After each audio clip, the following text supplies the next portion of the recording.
Omaha year after year. They can help if you're suffering from recurring neck and back pain, weakness or numbness in your extremities, sciatica pain, or any other recurring issue stemming from your neck or back. Go to mdwest1.com to meet the spine team at MD West One. I always wanted to learn Spanish, but I never thought I'd have the time. Then I discovered Babbel. Babbel's lessons are fun.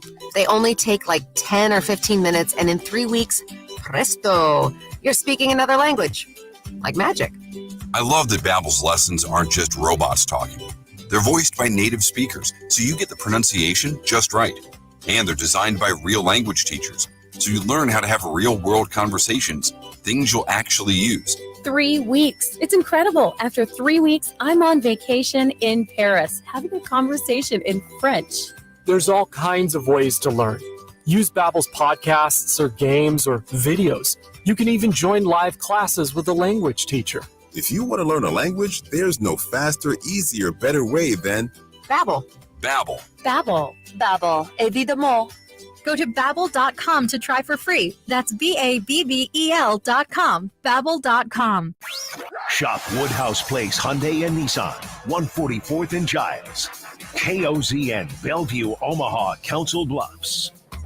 A crossover is crossover dribble. Crossover. Kyrie Irving, crossover in the lane. One of the most famous crossovers of all time. Behind the back, an ankle breaker on Chris Paul. Crossover. Double crossover. The crossover continues to evolve. All right, time for the crossover on a Thursday. Where'd he go? He already left? He already quit? He's got no. He has come. Well, they got a lot of stuff going on today. Got a little meeting coming up here in a few minutes. Gonna record some things. He'll be back, maybe. That's why I said maybe. Maybe. They were like, before he comes back in, they're like, you think he'll be there tomorrow? Be back, maybe. I'm like, I don't know. Okay, I got one for you. Today is the 9th year anniversary of what TV event? So we're looking at 2013. 2013.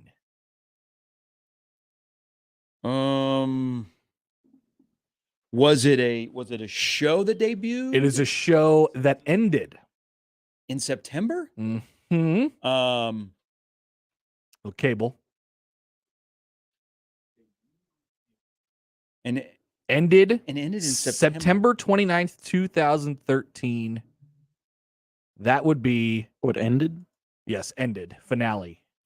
The final episode was entitled Felina. It was called Breaking Bad. Yeah. Wow. Breaking Bad ended 9 years ago? 9 years ago. Dang. And it is probably more popular than it was in 2013. I think so. Yeah. I think so. Now that Better Call Saul's run its course. That's a great, like, if you're into TV, shows that have been gone for a while that you believe are more popular now than they were when they were airing. I think so. Well, I mean, The Office was hugely popular when it was airing, but it's more popular now. Yes. Absolutely. Yeah. Now, Seinfeld a little bit, because I think there's new people that are on to Seinfeld, but Seinfeld was extremely popular when it was airing. Yes. But that was one of the last, like, network TV shows. Everybody's watching. It's appointment television. Yeah. That was probably one of the last ones. So the Breaking Bad finale was its most watched episode. Only just over 10 million live viewers. 10 million. It seems like it's a normal NFL game. Yeah. It seems so low. Might even be a bad NFL game. A bad NFL All right, game. do we all have probably like Titans Steelers, that type of bad, or different? Yeah, something like that. I was just asking young Yeshua, considering our teams are playing at such a high level, especially offensively. Very good teams. Yes. Fun watches, both teams. Would you rather watch Ryan Tannehill play quarterback or the final episode of Breaking Bad? Yeah, that was good. That's a tough one. I don't like that poll question. Who's to blame, Matt Canada or Mitchell Trubisky? Whole question. Well, your players want to get Matt Canada fired, so at least they agree with you. Listen, all I needed to know is what Ed Orgeron said. Ed Orgeron could get along with the hanger in the closet if he had to. Yeah. And Ed Orgeron couldn't get rid of Matt Canada fast enough. That's funny. Connor. Hangers have no personality, Sharpie. I was trying to think, just like holding the hanger and you're like, it's like, wow, friends. Hey, what are you? I didn't like the way my sport coat looked on you. Hey, go Tigers. How many people watched the Breaking Bad finale? Just over 10 million. I know the landscape of TV has changed in the last decade. 1.8 million people watched the Better Call Saul finale. 1.8? Yeah. How many? What was the number? How many commas? 1.8 million. That's it. That's insane. Yeah. Huh. Wow. Maybe we conflate numbers in our head. Like maybe 10 is like fantastic. Yeah, it's 10. Okay, maybe 10's a lot. But though. one thing I wouldn't compare it to. I wouldn't compare it to an NFL No, game but when you because compare it those to are when you compare it to other TV shows, like other TV finales, Yeah, it doesn't but how even many- crack the top okay, like 50. But how many more people didn't watch it live? Yeah. Oh Yeah, yeah. yeah. Oh yeah. Like in okay. 2013, You're consuming it. we were basically trying to watch everything live. Mhm. Maybe So wait, this we is can the talk mark. about that Neanderthal age. I mean, way back then. I was watching. I'm still watching. We were in stuff. the year. Okay. We were year one in 2013. All right. So ask yourself, what is the one show that you have to watch live? Sports, typically. Okay, is there any besides sports that is a appointment viewing? Because one comes to my mind, and it's coming November 13th. I got one. Mine's Yellowstone. I now can't. I binged Yellowstone, but when I got caught up to year 4 last season, I made sure that every Sunday I was watching it. This Is Us, Law and Order SVU, Criminal Minds. Those are the last like once a week shows. Yeah. That I felt There's, like were there's one that appointment pops viewing. up. Yeah, there's one that pops up like once a season. Right now, mine. I don't know when the show comes back. I don't even know if they announced it. But Succession. But it's tough because they play Sunday night on HBO, and if it overlaps during football season, like, you got to watch a football game. Game So, of Thrones to put was it the up. last one of those for me. Hey, by the way, is any more disappointing follow up to a blockbuster than? Is it House of Dragons? Does Hot D? anybody like House of Dragons? People are watching it. I haven't heard It great is reviews. getting killed on social media. Really? But maybe that's the A lot of vocal people watch minority. it. I'm 2 or 3 behind. I like it. I don't love it. Yeah. Is there anybody you can really get behind? Well, that's the thing. Like, there's no one. They're all horrible people. I Kind of just- like Secession. Really? Truly. That is. Who am I rooting for here? I'm rooting Yeah, for I don't- Macaulay Culkin's brother. I don't really like those shows. Yeah, I need something to feel good about because it just gets too heavy. Yeah. It does. It does. That show does have a way of feeling like everything means everything at all times. Yeah, that's how I felt like This Is Us was. It got too heavy for me. And then you said to pull out and go to the 40,000 foot view. It's like, oh, that actually didn't. This thing that they've been building up half of a season for, didn't. It came and went. And nothing happened. Who's taking over the company? Who's taking over the company? Who's taking over the company? Right. Oh, he's just going to stay? Okay. Yeah, they're like they spend half the season. They're Rinse like and we repeat. have a big shareholders meeting, and that's the draw. That's the lead in to whatever point in the season. Hey, And then it happens, and it's like, oh, nothing happened. So we're making a big deal of, man, has it been since 2013 of Breaking Bad? Do you realize that when it opens and it closes, the whole storyline of Halloween, it'll be 44 years. Wow. From Michael Myers and Jamie Lee Curtis to the absolute bloodbath of this one. That may be my favorite of the same horror. Oh, I would say because there's so. only been there's been a couple of bad ones, but to have done 36 of them, they're pretty good. Yeah, I'm a big Michael Myers Halloween series guy, and old Jamie Lee Curtis, she kicks some tail. Yeah, she does. Oh yeah. Apparently, this Getting is after a it. gory movie. Yeah, well, more than having well, the guy's teeth left so in how the many have there been? bathroom at a There gas have been- station. There have been so He many. hung a different, lady on a offshoots. coat rack. Yikes. Like I thought at the beginning of the series, they were really, really bad. And then all of a sudden someone said, hey, if you want them in the movie theaters, you can't do that because people aren't going to watch gory movies anymore. And now they're finishing. Because I was telling Damon this at the end of our show. Who's Damon? DB. Old DB. Old DB. Short timer. My dude said Damon. Have you guys started on the Netflix Jeffrey Dahmer? I have not. My wife's watching it. I parachuted in for one episode. It's okay. Not so for you. So blood and gore. I mean, it's Oh, it's gory. Oh, Okay. it's gory. Okay. Yeah. So is that back? It's just it's really uncomfortable. I remember when we were kids. What? That show is extremely uncomfortable. So he was a racist too? I didn't get that from the one episode I watched. Okay. Well, I saw But I that don't Not that I'm getting varying degrees of being a bad guy. well, it was in now the- I think he's bad. It was listed in the LGBT section of Netflix, and I guess whoever handles that came to Netflix and said, "Yeah, not the representation we're looking for. You can take that out of that section. That'd be great. Thank you." My guy said whoever handles that. Whoever puts the shows in their specific categories. You can uncheck that box. Who's in Thank charge you. of this? Can we just move this up on out? Yeah. Thanks. But I am onto something though, that we got away from gory movies. We did. And it Hey, seemed what like do we they're think of coming back. Smile? Have you seen It's the back. preview? There's been 13 Halloween movies, by the way. Yeah. So not 36? All but 36. one of them are great. My math is wait, which one? The H2O? No, H2O is good. H2O is kind of suspect. Which the one do the we one not with like? Busta Rhymes. I don't like Oh that yeah, one. it's terrible. Yeah. They didn't know if they wanted that to be a spoof or was that supposed Yeah. to be like I thought it was I don't supposed to know. be a spoof. Rookie of the Year's in it, and yeah, that Oh, one was really? not It was good. bad. Which one was that? God knows. Resurrection. Yeah, no, it was not good. This one looks sensational. Just keep Yeah. showing the original. I'm gonna cry like a baby when The original Jamie Lee had a Curtis gets it. $300,000 Spoiler alert. She's not budget dying. and did 70 million She's like 70 box years office old. worldwide. Yeah, but you got to off Michael first. Jamie's she's the hero. She can't walk away. She can't die. It's called Halloween Ends. Something Yeah, has to no, end. Jamie Lee Curtis Michael. can't die. It ain't Michael.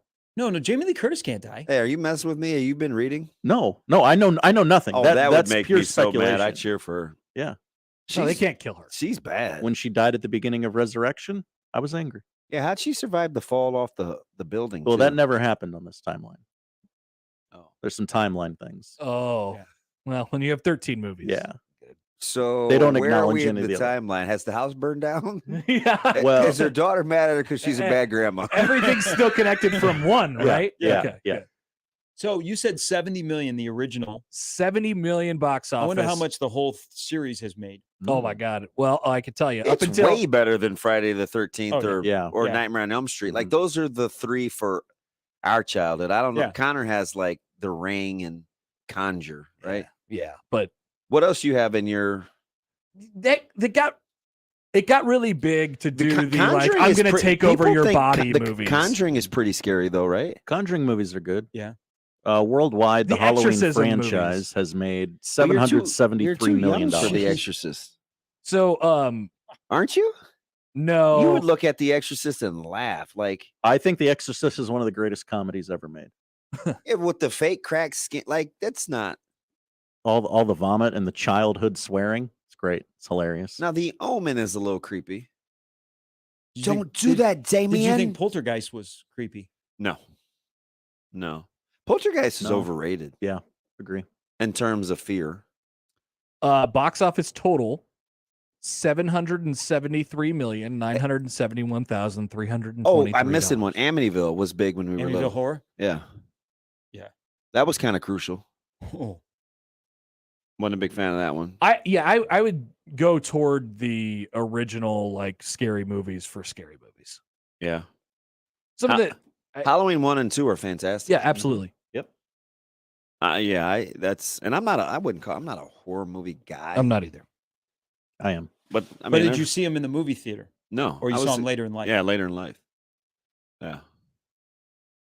Because apparently if you go to this, it is gory. And so they're wondering if people will sit in a movie theater and watch a movie like this. Oh my I'm gosh, sure there's they blood on my will. screen. You can watch I mean, it on he always Peacock comes up as with well. some creative ways to kill people. Yeah, I'm sure they'll stay. People are into that now. I don't know what's wrong. They're into the gore. Slasher movies. Yeah. Slasher movies are back. I need The Conjuring. That series is getting some votes. You got a poll question going? No, just Twitter. Private poll question on his own Twitter. Ooh, Twitter ooh. chiming in on scary movies. Superior 80s slasher poll question. Halloween, Friday the 13th, Nightmare on Elm Street. I'd go with the OG Halloween. Yeah, I like the original Nightmare on Elm Street. That was pretty good. But then they should have stopped. Didn't you think the first Nightmare on Elm Street was pretty legit? You probably didn't see it. Oh, I don't yeah. know that I've ever seen it. No. Have you seen it? Oh yeah. Yeah. Yeah, it's legit. Yeah. I thought that was Had you sleeping with, I can't fall asleep. And you'd hear the screeching of the hands. Oh, this guy with the claws. Yeah, I think you would get into the first one. This guy with the claws. They made Robert Ink, this guy with the hands. Yeah, him and Edward Scissorhands. What's his name? Edward Scissorhands meets Mr. Rogers' Sweater Neighborhood. His name is Freddy Krueger. Oh, Freddy Krueger. Only yes. slightly charred. Do kids still go as Freddy Krueger for Halloween? Good question. I don't think so. Hey, you know a sneaky good little movie that's off a spinoff of a spinoff of a spinoff? Has anybody in this room seen Prey? Prey. The Predator? P-R-E-Y? Yeah. I mean, outside of people in 1738 speaking perfectly good English, and Native American, tribal lands, it was pretty good. Yeah, I was pleasantly surprised. Me too. Yeah. It was legit. Mhm. Yeah. Connor still hasn't watched Predator. So. Correct. A little bit of a sore spot. I've been tasked with it for the last 3 months. Sometimes I do wonder what's wrong with you. Like, what do you? It's nothing wrong. It's not. It's nothing. There's nothing wrong with There's nothing wrong with me. It's just I didn't watch the movie. That's all. Oh. Hey, are you guys shoot. also very sad about one other thing?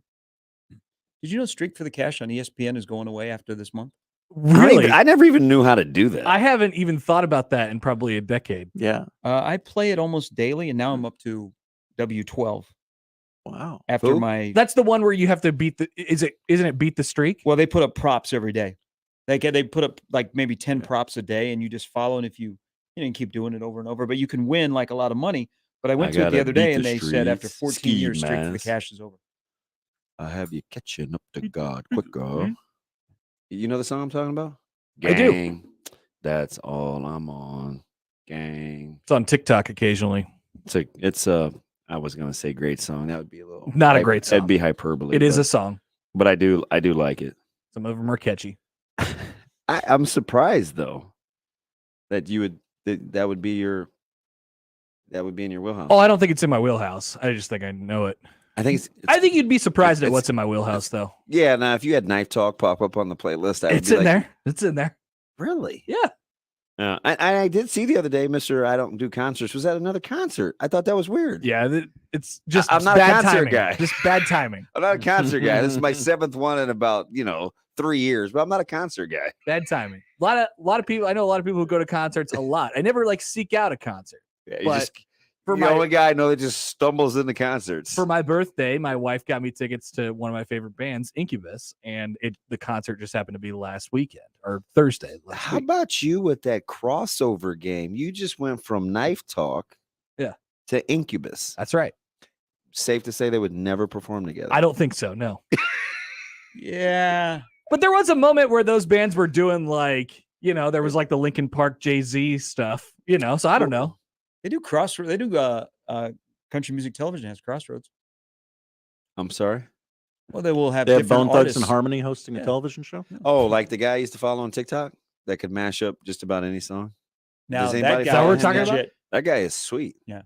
Now, I've been getting recipes instead of music off TikTok. I mean, but we had Darius Rucker and Luke Bryan got together, a couple others. Luke Bryan. That's not deep, that weird though. Deep down, that's your guy, right? Because you talk about him a ton. I would have gone. He was performing at a farm in Nebraska. On That's Friday. right. Yeah. I At a would've gone. what? Just at a farm. A just at a farm. It's farm. where they grow corn, soybeans, other various vegetables. All in the delivery. Vegetables The real are. question was just a random farm. I don't There know are why. Lots of those in I Nebraska. don't know how he picked the farm. Love the delivery, I think though. that's like he does random farms. Luke Bryan farm tour. Yeah. This is a whole thing. So do they know he's coming? Yeah. Yes. Well, It just shows up at the Andersons in Murdoch. Hey, I'm here. Isn't that kind of This is what it was. It's in Murdoch. How about that? Really? I have a feeling you went, Sharp. No, it was Friday night. I couldn't, Yeah. but I He's probably at would. the Stock Hay and Grain Farm, 298th Street and Waverly Road in Murdoch, Nebraska, last Thursday. Hey, at what's 5. the population and how many were at that concert? Good question. It was like an intimate setting. intimate, quaint. Speaking of which, I have to be downstairs. Oh yeah. I want to be on the road. Still Big never been celebration of Damon. Still never been to the big meeting. Maybe one day. Why don't you guys just go national for a second and come on down? Okay. Yeah, Josh, what do you think? Bring yourself a little takalila. Flip the button. So can I tell inside baseball here because Yeah. this is kind of ties in with Damon's leaving. So when Nick, Damon's leaving? when Nick was, I know, it caught me off guard the other day too. They sent out an email and I was like, Damon, did you see this? Oh yeah, don't worry about that. So when Nick decided he was leaving, you remember this, Damon? They made him go national because he hadn't told his audience, and all of a sudden he's doing his show, and then they go, and this was the previous regime. This isn't, Mark wasn't here. I did forget to shout out Andy yesterday too, Ruback. He played a pretty big role. But anyway, go ahead. But Nick all of a sudden was doing his show, and he had to come in and tell the staff meeting that he was leaving, and he had to go to national. He came back and people were freaking. Yeah, I'd leave. So he said over the air that he was leaving. He goes, and then he went national. So they punched up all of a sudden Dan Patrick was playing. Nick's I'll be back in a little bit. And then he came back. That's That's amazing. We should do that, Josh. Why not?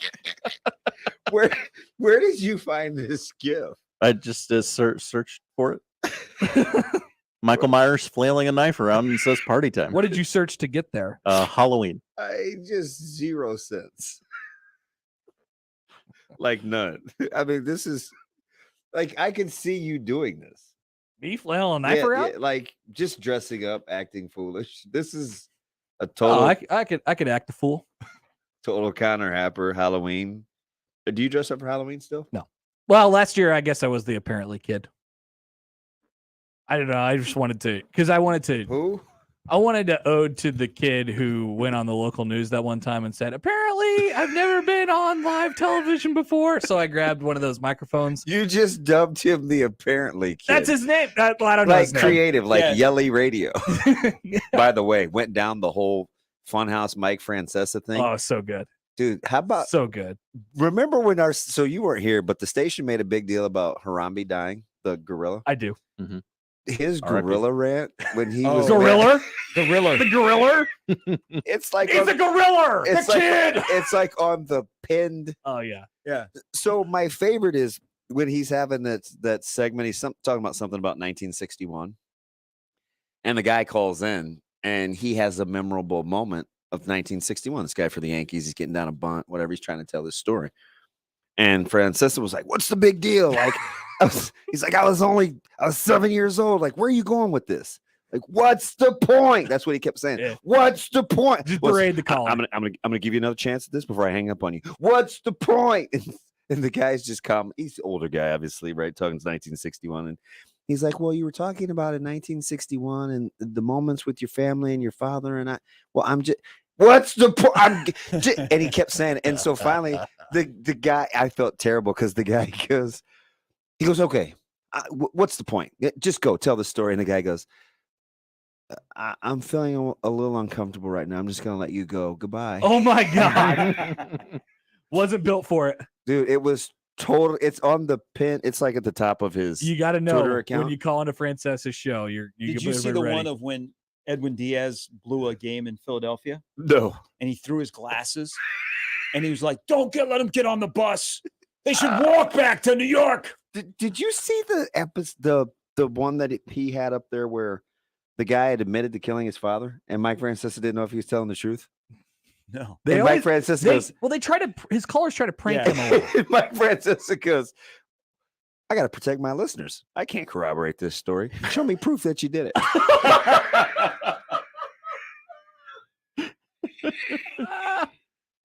All right. Beautiful. And the title on the tweet was the time Mike Francesa wanted proof that a caller had killed his father. I was just what are we doing? That's fantastic.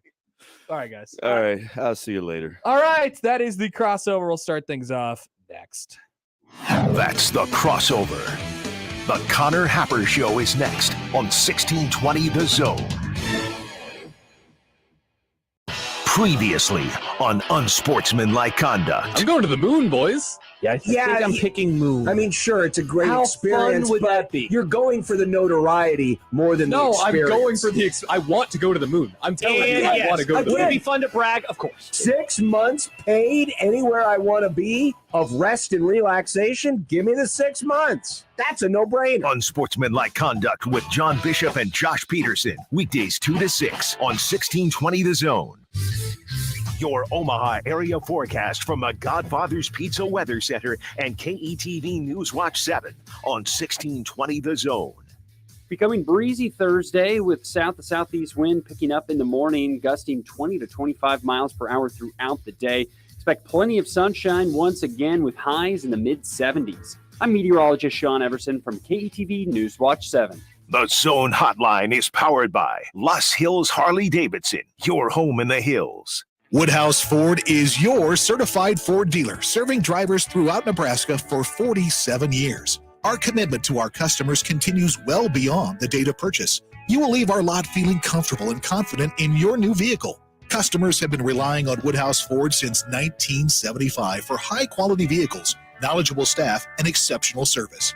Experience the Woodhouse Ford difference and shop at one of our 3 locations in-store or online at woodhouseford.com.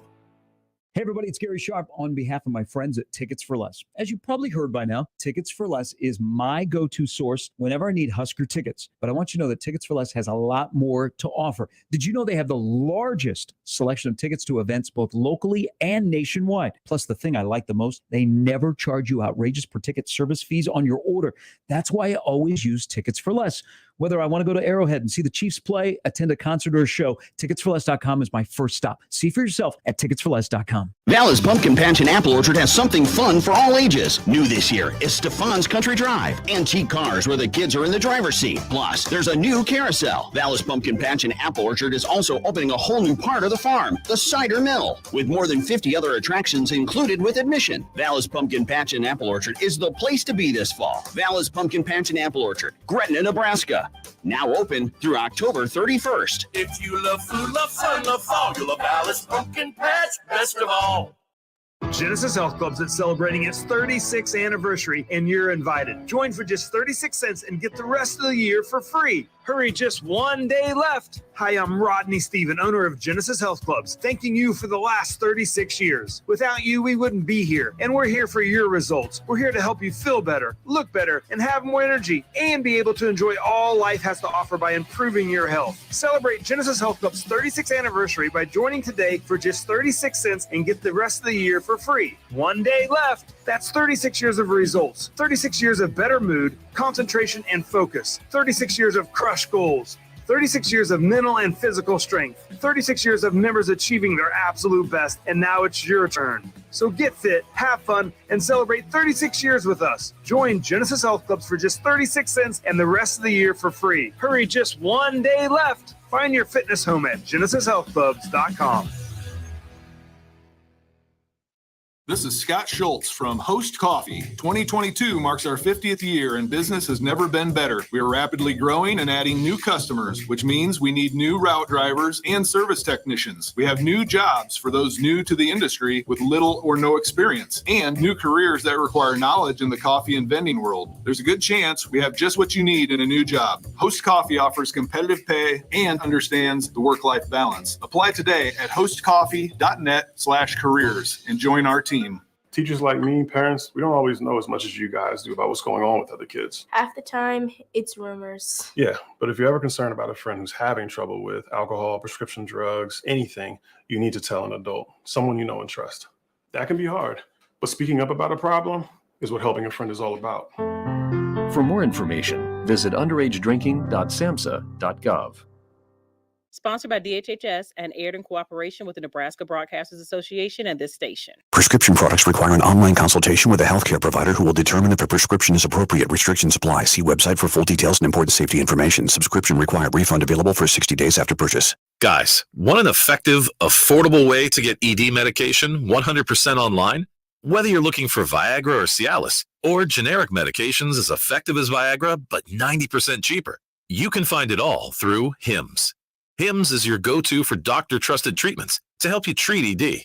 Get ED treatment for as low as $3 per use and save up to $1,000 per month with generic for Viagra versus the brand name at forhims.com/radio. If prescribed, your medication will be shipped to your door in discreet packaging.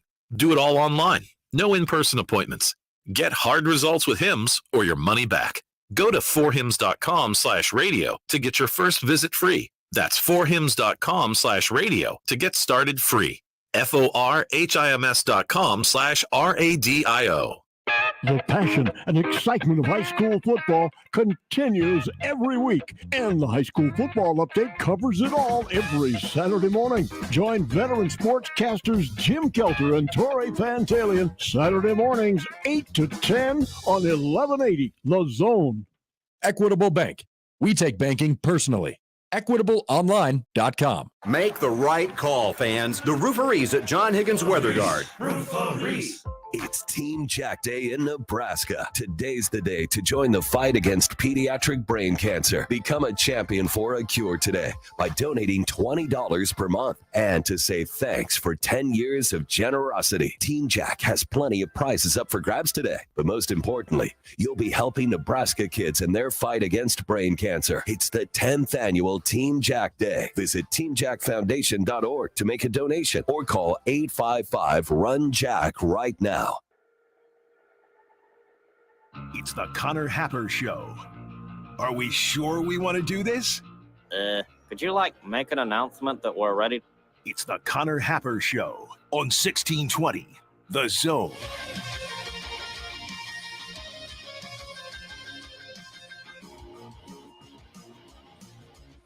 All right, welcome in. Happy Thursday. It's already Thursday here in the Connor Happer Show, 1620 The Zone and 1620thezone.com. Today on the show, we are actually jam-packed today. We'll have Jacob Padilla of Hell Varsity coming up at the top of the hour, 11 o'clock. Nebraska basketball just opened up their practice a little bit ago, so we'll get in touch with him on that and some football things as well. Sam McKewon coming up after that at the bottom of the 11 o'clock hour. There was a big red breakfast this morning, and Trev Alberts talking a little bit about what he wants to see. My favorite quote of the morning from that was as follows from Trev Alberts. Perhaps we've lost our way in our absolute commitment to elite development. Perhaps, Josh, perhaps. Once again, the Nebraska media failed to ask him if there is any all-sport paraphernalia in his home. What a joke. What an absolute joke. This media, let me tell you. Albert says, quote, "We need to be the premier development program in the Midwest, if not all of college football." That is what Nebraska wants to be. I like it. Let's go. That sounds good to me. Mm-hmm. Sounds awful Big Ten Westy to me. Right. Which is nice. Maybe the Big Ten West won't exist in a couple of years, but the Big Ten development won't go anywhere. So we'll talk to Sam about that. And Bruntz in the noon hour. And yes, we are back to opponent previews because Nebraska has a football game on Saturday and they happen to play Indiana. And Zach Osterman of the Indianapolis Star will join us at 1 o'clock. We'll still have to spin the wheel today. And there's a bunch of ground to cover. So feel free to get in touch with the show as always at Happer Show, at Connor Happer on the JTech Construction Zone Twitter feed. 402-951-1620 on the Les Hills Harley-Davidson hotline. You can call or text that number, or you can what's another way you can get in touch with the show, Josh? You could text, you could tweet, you could call. Well, I guess that's pretty much it. No shortage of ways to get a hold of us. No shortage. And they're very easy. Oh, you could watch 1620thezone.com and you can comment on the YouTube stream there or on the Twitch stream. Okay. Aaron Judge hit a home run last night. Finally. It was significant. But, you know, it's important to us that he hit number 61. Let's get this out of the way first. That is not the single season record for home runs. It's not. It is not the single season record for home runs. Point blank, period. Yeah. It is the it ties the Yankee record, which is significant, and it ties the American League record, which is significant. Sure. It's fun, but people should not forget that Barry Bonds hit 73 home runs one time, and 1998 still happened, and Mark McGwire and Sammy Sosa were battling it out for a very, very long time. That existed. We are not forgetting about that. Josh, you seem reluctant to agree with me. I mean, I don't like any of those people. Nobody likes any of them, but we like what they did. Love going to Dongtown. 73 times. Yeah. That's a lot more than 61. If you were just sitting by your TV, steroids or not, if you weren't sitting by your TV, just like glued to it every night to watch Barry Bonds hit a home run because he was basically hitting them once every 2 nights, which is insane for a Major League Baseball season in 2001. Everybody was glued to this. The entire year, the entire summer. And then we had the chase of 1998 and beyond and all that stuff that happened in the late 90s and 2000s. There were just some great, fantastic home run hitters. We were glued to baseball, and it was fantastic. And Aaron Judge is giving us a little sliver of that right now, which is very nice. And we got Roger Maris's son sitting in the stands and hanging out with Aaron Judge's mom. Thought for a second they were a couple. I was like, what's going on here? My wife said the same thing. Oh, is that his parents? Yeah. I said, well, half true. But what we really need to be talking about is the person who almost caught the baseball. And we'll get to that. Let's take a phone call first on the Les Hills Harley-Davidson hotline. Hi, Nate. Hi, how are you guys doing? Great. Man, I feel weird with this midday stuff. I'm usually the morning caller with Gary and Damon, but I finally got time to hang out with you guys today, so I feel good about that. Well, welcome in. We love when you hang out with us. I love you guys. 686P all day, baby. There we go. A shameless plug. I need a t-shirt now. So I got to disagree with you, man. So context, diehard Cubs fan, and the first team I ever loved was the late 80s Athletics. So I am absolutely not biased against McGwire and Sosa. But here's the thing. We know, it's not a rumor, that Sammy used corked bats. That's a knowledgeable fact, undebatable. It happened. We know that Mark is the only human being who had any level enough of integrity to apologize. So we know Mark cheated. And we know that Barry Bonds has a mugshot and a perjury conviction. So these are not I agree that there are people like David Ortiz that you have to give the benefit of the doubt because there's a difference between, wink, wink, we all know. But the 3 ahead of Judge, we know. Like there's really no debate about it. And and I'm not going to beat the tired trope, but the fact that Pete Rose gets struck down from the Hall of Fame, these guys are getting kept out. Their records should be tossed. And I love Sammy. Like literally, my first experience with an answered prayer testimony was on my knees as like 10 years old, praying to God for a grand slam in the bottom of the ninth, and Sammy hit it for me. God delivered. Okay, literally my first testimony of as a Christian, right? I love Sammy Sosa. He's not ahead of Aaron Judge. What Judge has done is beautiful. And here's the interesting thing. I was crunching some stats. Do you know that if you pull the active home run leaders all the way down to like 115 home runs, the only person who is currently even close to the pace of hitting the 700 club with Pujols is Pete Alonso. Yeah. Which means we're not even going to see that for 16 more years, assuming that he stays healthy and keeps on that pace. I'd love to give it to Trout, but post back injury, Too hurt. I mean, there's no way. Yep.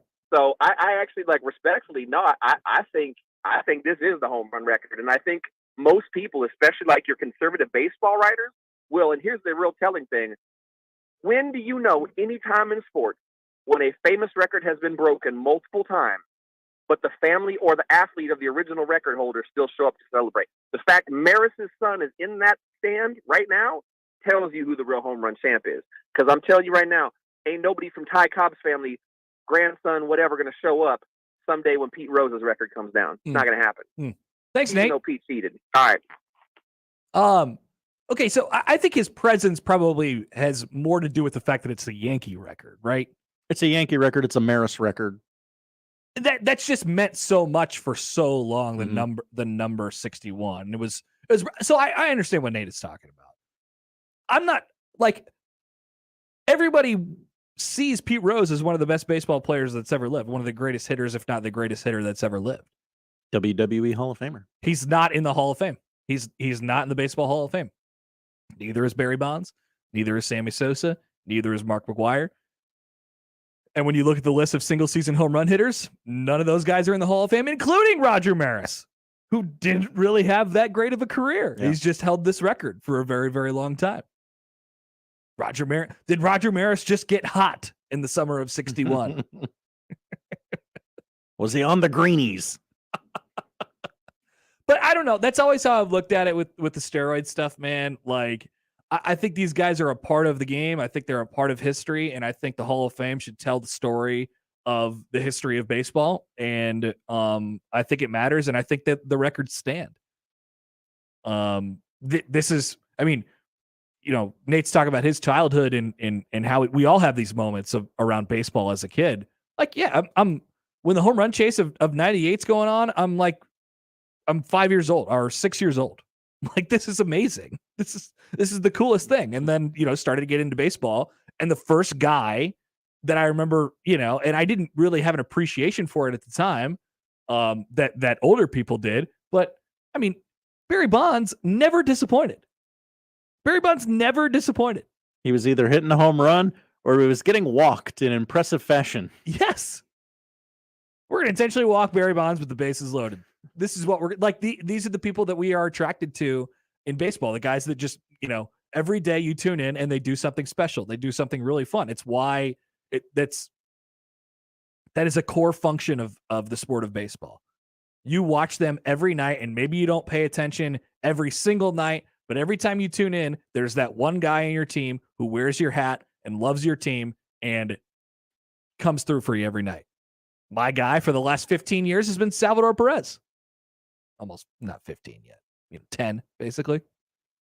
I will always have this connection to that guy, and he has the he shares, I guess, the single season home run lead in Royals history, and even on some bad teams, won a World Series, all that stuff. But there's an emotional attachment to all of these things, which makes the conversation even more weird surrounding Aaron Judge, because he's probably not going to be a Yankee next year.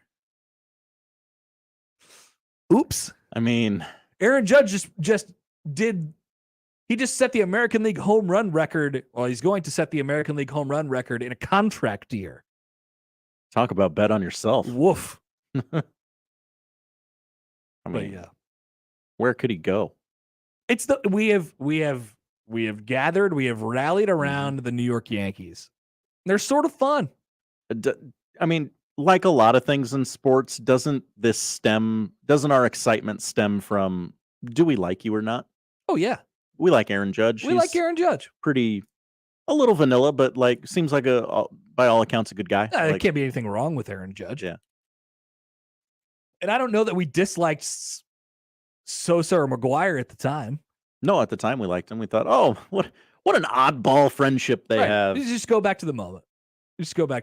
Now it's just a couple of white guys cutting it up. Let's talk about a man by the name of Frankie Lasagna. Somebody tweeted at us this morning and said, hey, if you stack two Frankie Lasagnas on top of each other. Andy said, if you stack two Frank Lasagnas on top of each other, is it one Frank or a stack of Frank Lasagnas? It's perfect for our question yesterday. This story is a gift from the heavens. So Frankie Lasagna is the guy who almost caught the home run ball last night. He was 2 feet away. By the way, I don't know how it didn't end up in the stand. They're going up against like the bar railings. Mm-hmm. Like, how did they not get through? It must have hit off one of those bars or hit the lower part and then bounce back into the bullpen safely. Is there a piece of plexiglass we can't quite see? Maybe. I don't know. It doesn't make sense to me how nobody ended up with that baseball, and Frankie Lasagna was the closest person. So they went and talked to Frankie Lasagna. And he said, I would never, ever bring a glove in this situation. And I needed a bigger one.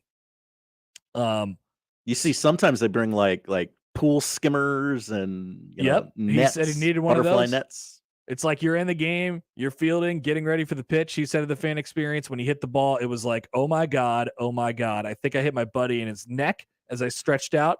I almost got it. Lasagna could only look down into the bullpen as the ball, which would have been worth big bucks to a collector. And he said he would have sold. Oh, okay. Bounced back a couple times before it was picked up. The disbelief comes over you, just the shock and amazement. I was like, oh my God, I almost had it. One fan seated near Lasagna, still clearly frustrated at just missing the ball, declined an interview request. Actually, I'm sorry. Lasagna said he would have kept the ball if he caught it. So I don't know what that means. Like you to keep display it in your home? You keep it to sell it. Yeah, you keep it eventually. to sell it in 10, 20 years. Yeah. I would have held on to it as long as I could to negotiate, he said. Maybe get Judge to try and come to the restaurant. So this brings up the question. This guy's name is not Frankie Lasagna. There is this guy's name zero chance. Is absolutely not Frankie Lasagna, but he did one of the smartest business moves I have ever seen, which is he almost caught the home run ball, got an interview, said, hey, call me Frankie Lasagna because I have this restaurant and I got to find out more information on this because there's this restaurant that I want you all to go to and I am going to be the representative of this restaurant and my name is Frankie Lasagna. People are like, what restaurant? I got to know about this restaurant. There's a guy named Frankie Lasagna who runs it. I'm all the way in on this. And that is the story of the guy who almost caught the baseball last night. This weekend in the New York Times, the Sunday paper is going to have a 3,000-word piece. Has to be. A profile on Frank Lasagna. Has to be. I like Frankie better, by the way. Absolutely. Frankie Lasagna is just a comedically perfect name. I'm reading a story from some different sources now. Let's see.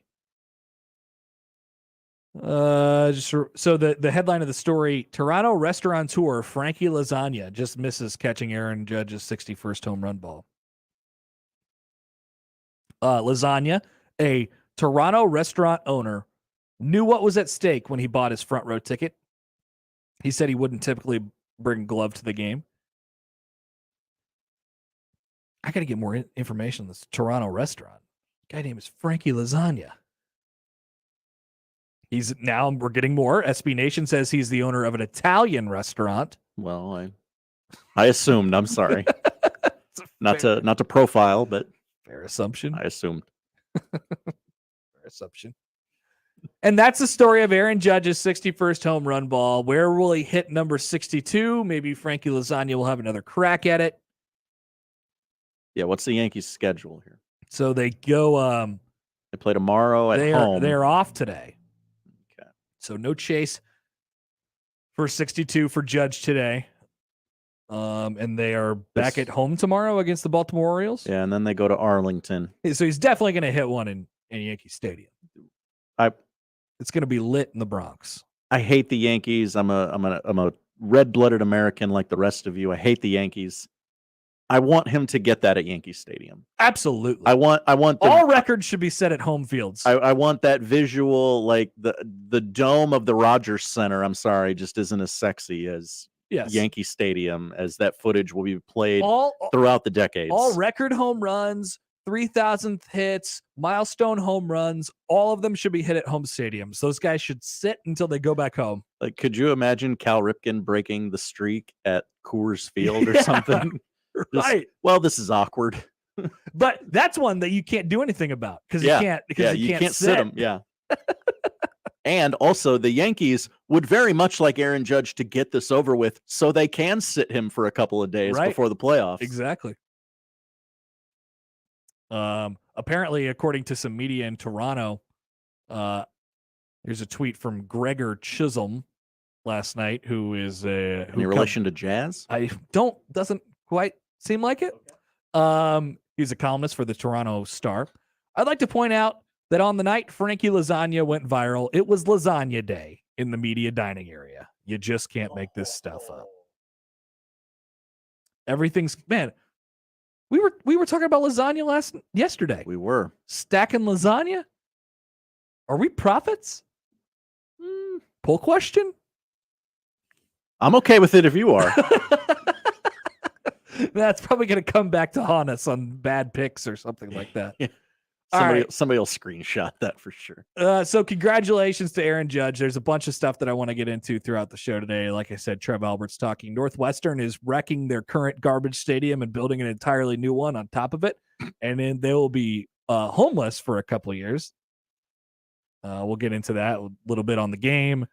Coming up this Saturday, Thursday Night Football tonight, Bengals and Finns, which is an important one for both sides. We'll be back with Jacob Padilla. We'll talk some hoops and more next on 1620 The Zone. But don't forget to join Gary and Damon tomorrow at Jones Bros in Exarban from 6 to 10.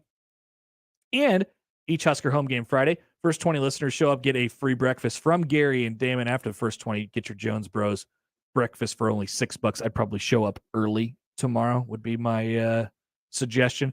Plus, I'll be giving away prizes, including t-shirts, koozies, a pair of Husker tickets as well. For the full unauthorized Big Red breakfast schedule, head on over to 1620thezone.com. It's Team Jack Day in Nebraska. Today's the day to join the fight against pediatric brain cancer. Become a champion for a cure today by donating $20 per month. And to say thanks for 10 years of generosity, Team Jack has plenty of prizes up for grabs today. But most importantly, you'll be helping Nebraska kids in their fight against brain cancer. It's the 10th annual Team Jack Day. Visit teamjackfoundation.org to make a donation or call 855-RUN-JACK right now. Yeah, if COVID taught us anything, it's that local matters. Local shops, local restaurants, even locally brewed beers. October is Drink Local Month. So the Nebraska Craft Brewers Guild is challenging beer, seltzer, and cider drinkers like you to put your palate through its paces and drink local brews. Because seriously, Nebraska is really on the cutting edge when it comes to brewers who think outside the box. And besides, you really want to be drinking what they drink over in Iowa? Didn't think so. Click drinklocalnebraska.com. Sunday morning is all about church, eggs, and the Sunday paper. But right next to church, it's made for hot takes and reactions. Severe Reactions. Michael Severe is back on 1620 The Zone with Severe Reaction. Sundays 8 to 10 and doesn't hold back on what went right and what went wrong on Saturday. He'll also take calls from the most important voice of all, yours. Severe Reaction. Sundays from 8 a.m. to 10 a.m. Powered by Equitable Bank. We take banking personally. Only on 1620 The Zone. When you're an innovative business, every blinking cursor, every blank page is an opportunity. What will you do with it? Will you make something better or create something new? Our Dell Technologies advisors provide you with tools and expertise to do incredible things. Because we believe there's an innovator in all of us. For advice on smart PCs powered by Intel V Pro that's built for business, call a Dell Technologies advisor at 877-ASK-DELL. 42 Degrees is hiring salespeople. You can earn as much as $30 per hour. That's right, $30 per hour or more with paid vacation, medical and dental insurance, 401k, and generous employee discounts. Are you looking for a career with a locally owned company offering opportunities for advancement, great benefits, and great pay? Then stop at any 42 Degree location and inquire about this opportunity or go online to 42degrees.com/careers and apply. Buy your mom's house. 42 Degrees is an equal opportunity employer. Iron Eagle here from Thursday Night Football on Westwood One. Coming up from Cincinnati, Joe Burrow and the Bengals take on the perfect 3-0 Dolphins. Last week, Tua Tagovailoa and Miami picked up a big win over the Bills, while the Bengals claimed their first victory of the year at the Jets. Join Hall of Famer Tony Baselli and me for all the action on Thursday Night Football. Right here on 1620, The Zone. Football season is underway, so now is the perfect time to download FanDuel, America's #1 sportsbook. Because right now, new customers get a no-sweat first bet up to $1,000. That's free bets back. If your first bet doesn't win, just sign up with the promo code WIN. FanDuel has all your favorite bets from the money line to point spreads to player props. So sign up today with promo code WIN for your no-sweat first bet. Make every moment more this season with FanDuel, an official sportsbook partner of the the NFL. Must be present in state where lawful to wager. 21 plus in select states. First online real money wager only. Refund issued as non-withdrawable free bets that expire in 14 days. Restrictions apply. See terms at sportsbook.fanduel.com. Gambling problem? Call 1-800-GAMBLER. Visit fanduel.com/RG. Colorado, Iowa, Michigan, New Jersey, Pennsylvania, Illinois, Virginia. 1-800-NEXT-STEP or text NEXT-STEP to 53342. Arizona, 1-800-789-7777 or visit ccpg.org/chat. Connecticut, 1-800-9-WITH-IT. Indiana, Kansas, 1-800-522-4700 or visit ksgamblinghelp.com. Louisiana, 1-877-770-STOP. New York, 1-877-8-HOPE-NY or text HOPE-NY 467-369. Tennessee, Redline, 1-800-889-9789. Wyoming, West Virginia, 1-800-522-4700 or visit 1-800-GAMBLER.net. Employee onboarding? Automated. Customer support? Automated. What if you could automate all your company's routine operation tasks and do it easily? Lead management? Automated. With Zapier, you can. Zapier is the leader in no-code automation. Connect over 5,000 apps, automate almost any workflow, and streamline your team's performance without hiring a developer and with no coding required. That's right. Zapier's templates make it simple for you to automate anything in minutes, no matter your level of expertise. Zapier eliminates routine tasks and frees your employees to focus on the bigger picture. And with Zapier's advanced security features and annual SOC 2 audits, your data is safe and secure.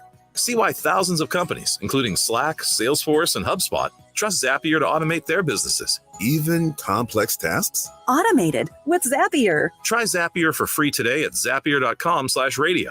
That's zapier.com/radio. Zapier.com/radio. Shop Woodhouse Place Hyundai and Nissan, 144th and Giles. KOZN, Bellevue, Omaha, Council Bluffs.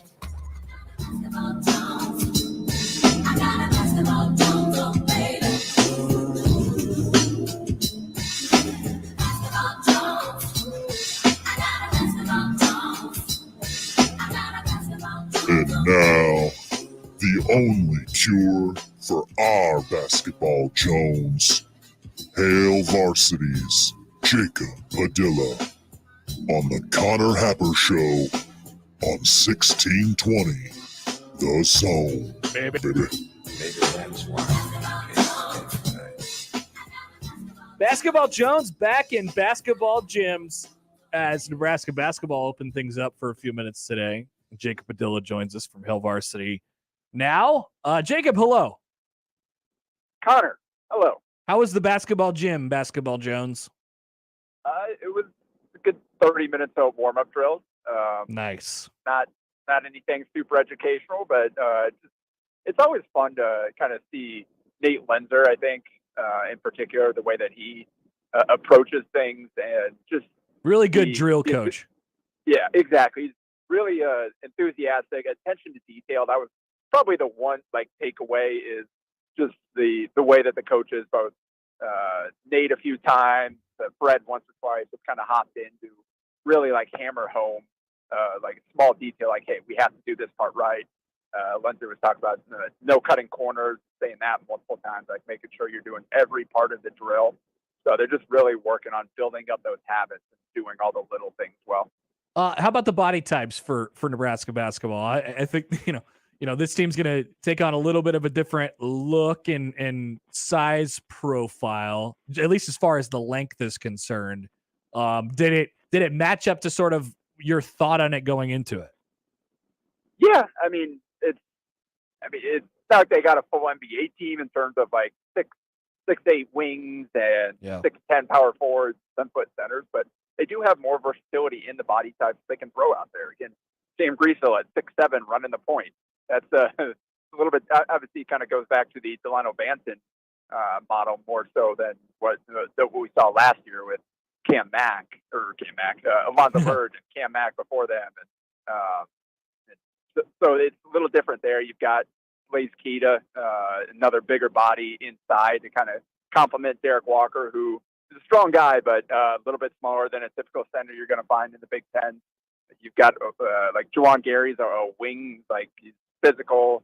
He's not going to be cute, he's still going to be a little undersized, probably playing the 4, but he's a guy that can play bigger than he is, that can rebound, that can go attack. So they're just going to have some versatility. And a guy like Cale Jacobson, you see him out there, he does not look like a true freshman walk-on. And that's been the case for Cale since his freshman year of high school. He's always been super well-developed and strong and physical for a guard. So that's a name that I think you probably want to keep an eye out for him. I think he is going to play at some point this season. Yeah, well, with the injury to Crom McPherson, he's probably going to go in there, slot in there pretty quickly, would be my guess. I one more question about Nebraska basketball. I think we've talked about this a bunch, just when at least looking at the team on paper. But how important of a role, or how significant of a role, how much will revolve around Sam Griesel, do you think? Because it really seems like, to start, he's going to be kind of the heart and soul of the group, and he hasn't played a game in a Nebraska uniform yet. Yeah, I think, like you said, everything is going to revolve around him. He is the point guard. You can go check out Hail Varsity this week. Early in the week, I put together a scouting report on Griesel from watching his tape from last year. Just kind of watch most of his clips offensively for all the main things he did for them. And I think he fits really well into what Fred Hoiberg has wanted to do, but hasn't necessarily been able to do with the personnel that he's had in Nebraska to this point. He's good in transition. He can run the pick and roll. He's good on and off the ball. He's not a guy that's going to dominate the ball.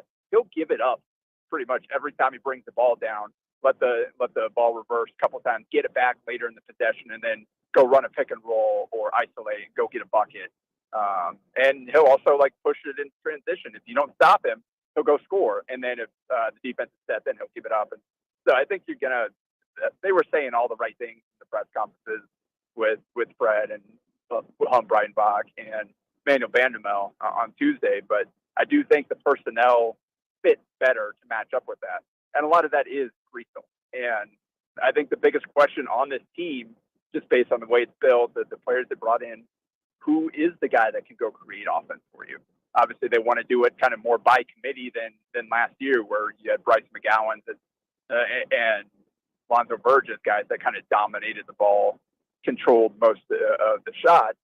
But you still have to have guys that can go create an advantage, can beat their man, can draw a double team, all those types of things, in order to have a functioning offense. So that's kind of the big question: is who are going to be those players for Nebraska? And I think to be their best version of themselves, Griesel needs to be the number one answer for that. Jacob Padilla of Hail Varsity is with us. All right, Jacob, let's move on to football a little bit.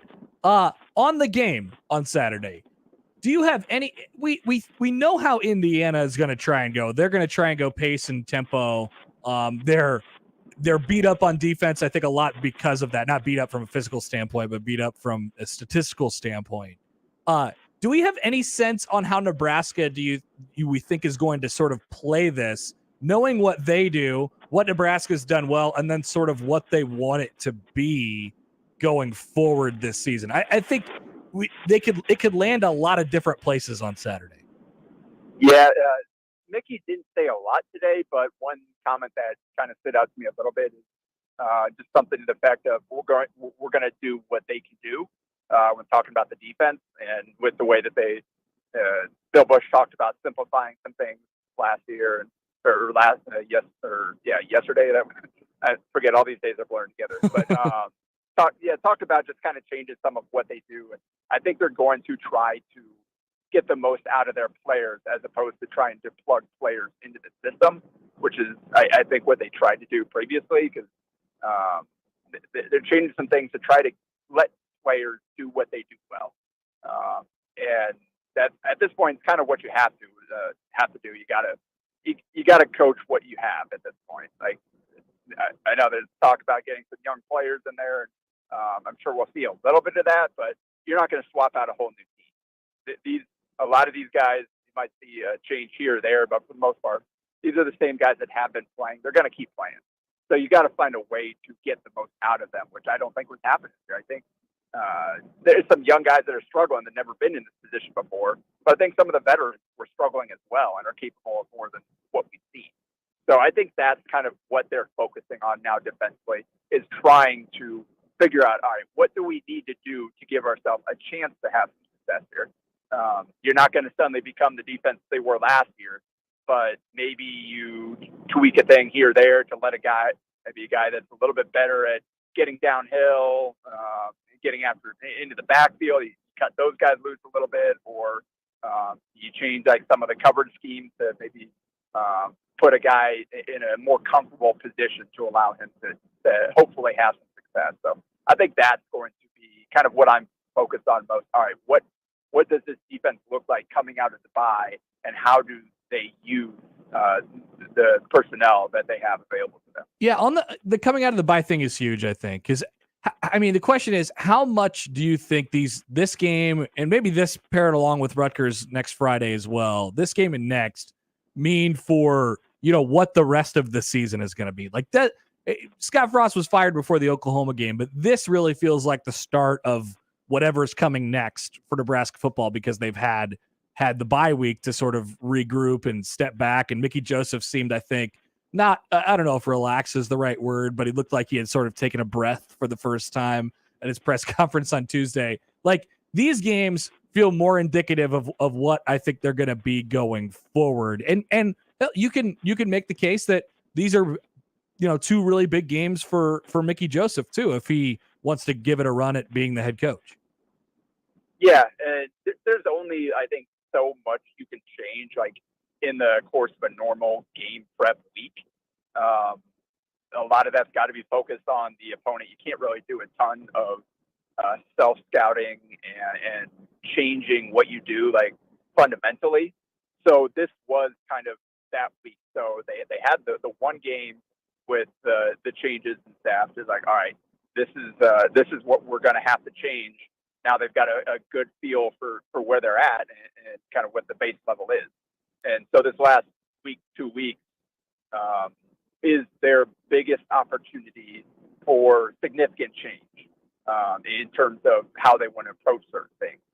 So if they can come out with those changes they've made and show some promise in them, then you feel good. Like, all right, this will work for us. Now it's just a matter of continuing to stack reps and getting more comfortable with it. So it's like you said, this is kind of a big 2 week stretch here coming out of that. 'Cause, I mean, they'll have another opportunity later in the season to kind of reset, but at that point, I think it's going to be too late to really change the course of the season. So now is the time. Like, if you want to salvage something of the season, try to build up some positive vibes, some momentum. Now is the kind of stretch that you have to, like, all right, we made these changes. These changes worked. The players are comfortable with them, and this is how we're going to play moving forward. So this is kind of a big test for that coming up here these next 2 weeks. Yep, I'm with you. All right, Jacob, we'll let you go. Looking forward to the fun time of the year. It's starting right now, where football and basketball cross over a little bit. Always a busy time, but you cover it well over there. And yep, it's always good fun. Appreciate it, man. We'll talk to you soon. All right, sounds good. Jacob Padilla of Hail Varsity. You can check out his work there. He's also covering volleyball.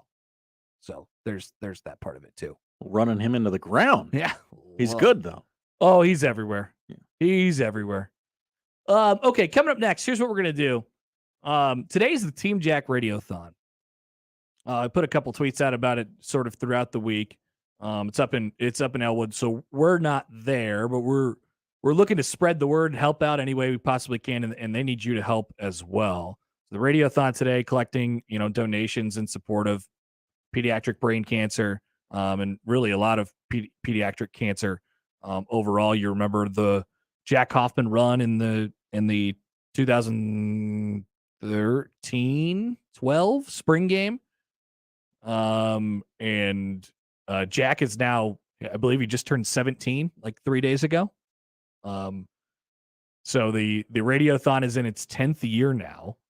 You can call 855-RUN-JACK or text Jack to 243-725. Visit teamjackfoundation.org. There's also the /Radiothon as well. But coming up next, so in support of this, Jack Mitchell from our sister station in Lincoln, KLIN, caught up with Boomer Esiason. He's been, a huge asset in the community of how cancer affects people, and he's been really outspoken in that piece of it too. I remember Gary and Damon had a conversation with him not too long ago as well. So we're going to play that for you coming up in just a few minutes on the other side, on the day of the Team Jack Radiothon here on 1620 The Zone. Live from the Host Coffee Studio, this is 1620 The Zone. Email Sharpen Betting on the Equitable Bank inbox with whatever is on your mind. The Zone inbox is brought to you by Equitable Bank. We take banking personally. You can get me at Gary at 1620thezone.com. We want to hear from you on the Equitable Bank Zone inbox. With almost everything in life, you have choices. You can pick a lot, a little, or somewhere in the middle. So shouldn't there be an internet plan that's just as clever? One that allows you to add TV or home automation whenever. That's why Cox now offers flexible internet plans, giving you all the services you desire at nothing you don't require. Additional services can be added at then current regular rates. All services subject to residential customer service agreement and acceptable use policy found at cox.com/policies. Restrictions apply. Vince Ginta breaks down the Oklahoma game and previews the Indiana game tonight at Holy Ghost Church on 52nd and Q. Doors open at 5, program starts at 7, and it's only $10 for adults and $5 for children. Sponsored by Parking Area Maintenance Inc. and Husker Hounds.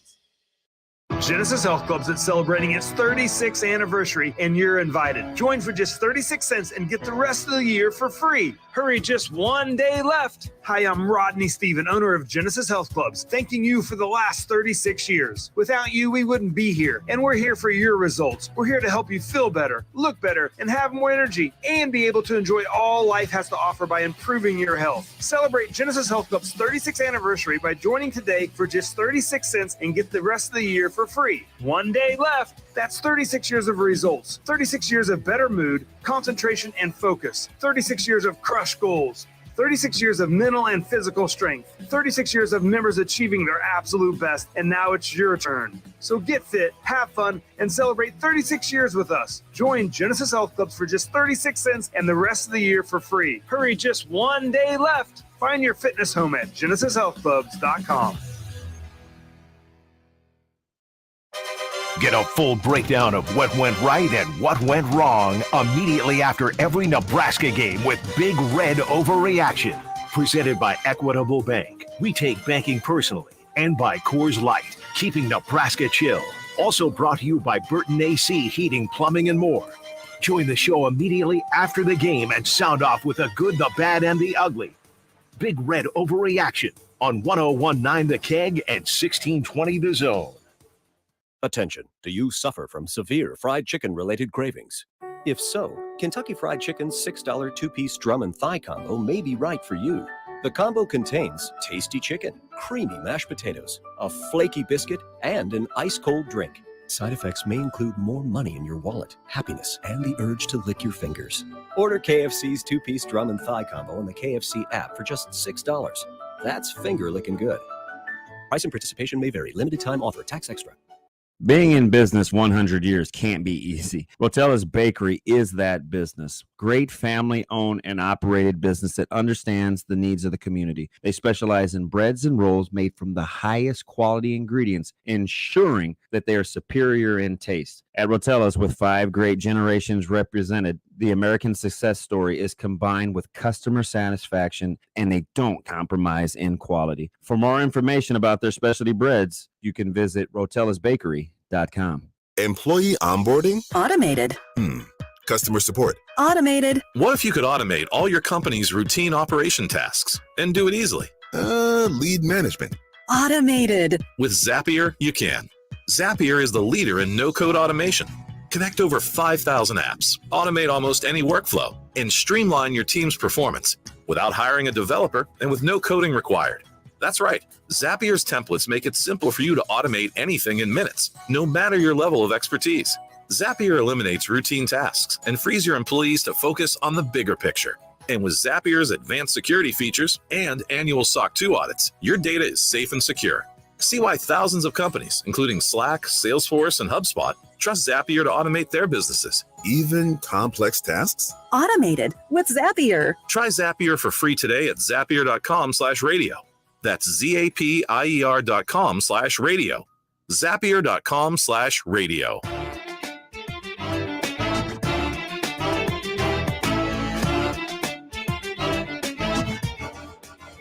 All right, friend of the show, Brett McMurphy, his new thing recently has been tweeting out birthdays of coaches. Not sure why. It's nice. It's a nice thing to do. It's nice. I guess. I don't know why if that's why he's doing it. Guess whose birthday it is today? Brad McMurphy tweets, happy birthday to Baylor's Dave Aranda, who turns 46 years old today. We got to get him an edible arrangement. Come on, everybody chip in. Aranda is the third youngest Big 12 head coach and the 45th youngest overall in the FBS. Okay. 46 years old gets you 45th youngest. I guess in the lower third when you go young. So let us be the first to say happy birthday, Dave. No specific reason. We're not suggesting anything. It's the right thing to do. We're just saying happy birthday, Dave. I really hope you enjoy it. I hope you slap some butts today. Do whatever makes you happy. Go in some deep thought somewhere. Whatever you have to do whatever makes you happy. Maybe what makes you happy is having interest in a new endeavor. New challenges. You know, I don't know how they do birthdays in Waco, but in Lincoln, ice cream cake. Everybody loves new challenges. Yeah. I'm sure Dave does. So maybe in honor of you turning 46 today, you really just take a step back and take a look at what you've done in your life, and you think, you know what, maybe it is time for my next adventure. Get out of that rut, Dave. Come on. I don't know what that means. You could do that in a lot of different. It doesn't have to just be your job, but it could be. People's jobs don't define them, Connor. Could be your job. Let's all send him a happy birthday, a warm happy birthday from us here in the state of Nebraska to Dave Aranda. The other day was Chris Kleiman's birthday. Ooh, is he on the Twitter? Is Dave on the Twitter? Good question. Doesn't seem like it, but he doesn't seem like a Twitter guy, but I think in this day and age, you kind of have to maybe have one. At Coach Dave Aranda on Twitter. He has not tweeted since December 10th, 2021. Been a minute. But I'm sure he'll check it. Mm-hmm. So go ahead and send a happy birthday his way from us. Make sure you tell him who it's from. And tell him life is full of new adventures, full of new opportunities. But you got to take them. You really do. You got to take them. All right. As we said before, today is the Team Jack Radiothon.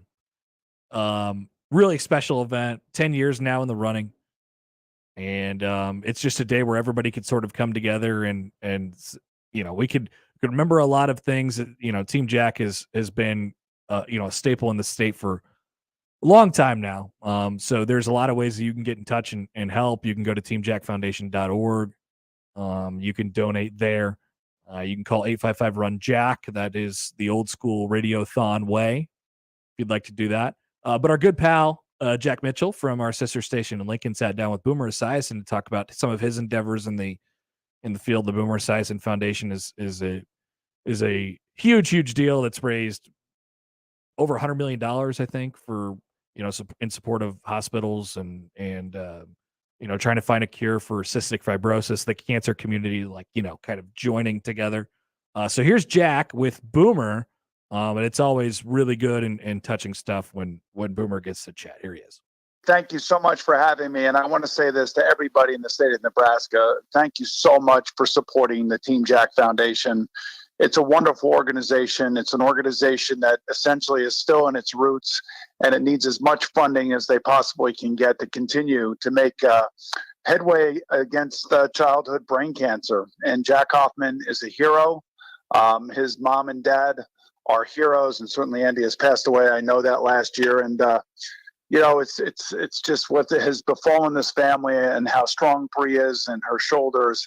It's an amazing story, and I just hope everybody continues to get behind it. They are making a difference, and it takes parents and it takes families who lose somebody to something like this to really make a difference. And that's what happened in our world of cystic fibrosis. And it's one of the reasons why, this particular foundation does mean so much to me. Boomer, I'm curious what parallels you see between what Team Jack has done over the last 10 years and what you and your family have done with Gunner's battle with cystic fibrosis. Do you see similarities in how each of those efforts, to raise awareness and funding took off? I do, but our fight against cystic fibrosis started back in the 50s, and it was started by families much like the Hoffmans and Team Jack Foundation. There has to be the impetus for somebody to get involved. So it's taken us a while to get where we have gotten with cystic fibrosis, but I sit here today in awe of my son, who 31 years ago was born with cystic fibrosis, a genetic disease. When he was diagnosed at the age of 2, they told us that, he probably would go to college, and that would be our hopes. And, as a former quarterback in the NFL, and somebody who played quarterback since I was 9 years old, I know what adversity is about. Every game is adversity, for that matter. It's a game of many failures, and you have to overcome those failures in order to win the game of football. But in the game of life, it's very similar. And I was not going to take no for an answer. I was going to try to raise as much money as I possibly could do, much like Andy and Bree, who started Team Jack Foundation, have tried to do, and then push that money into what we had started with a venture philanthropy fund to fund small biotech and small bioscience companies to go after cystic fibrosis. And, I can only tell you that in around 2017, 2018, there was a major breakthrough. Gunnar has benefited from that, as has 90% of the CF population.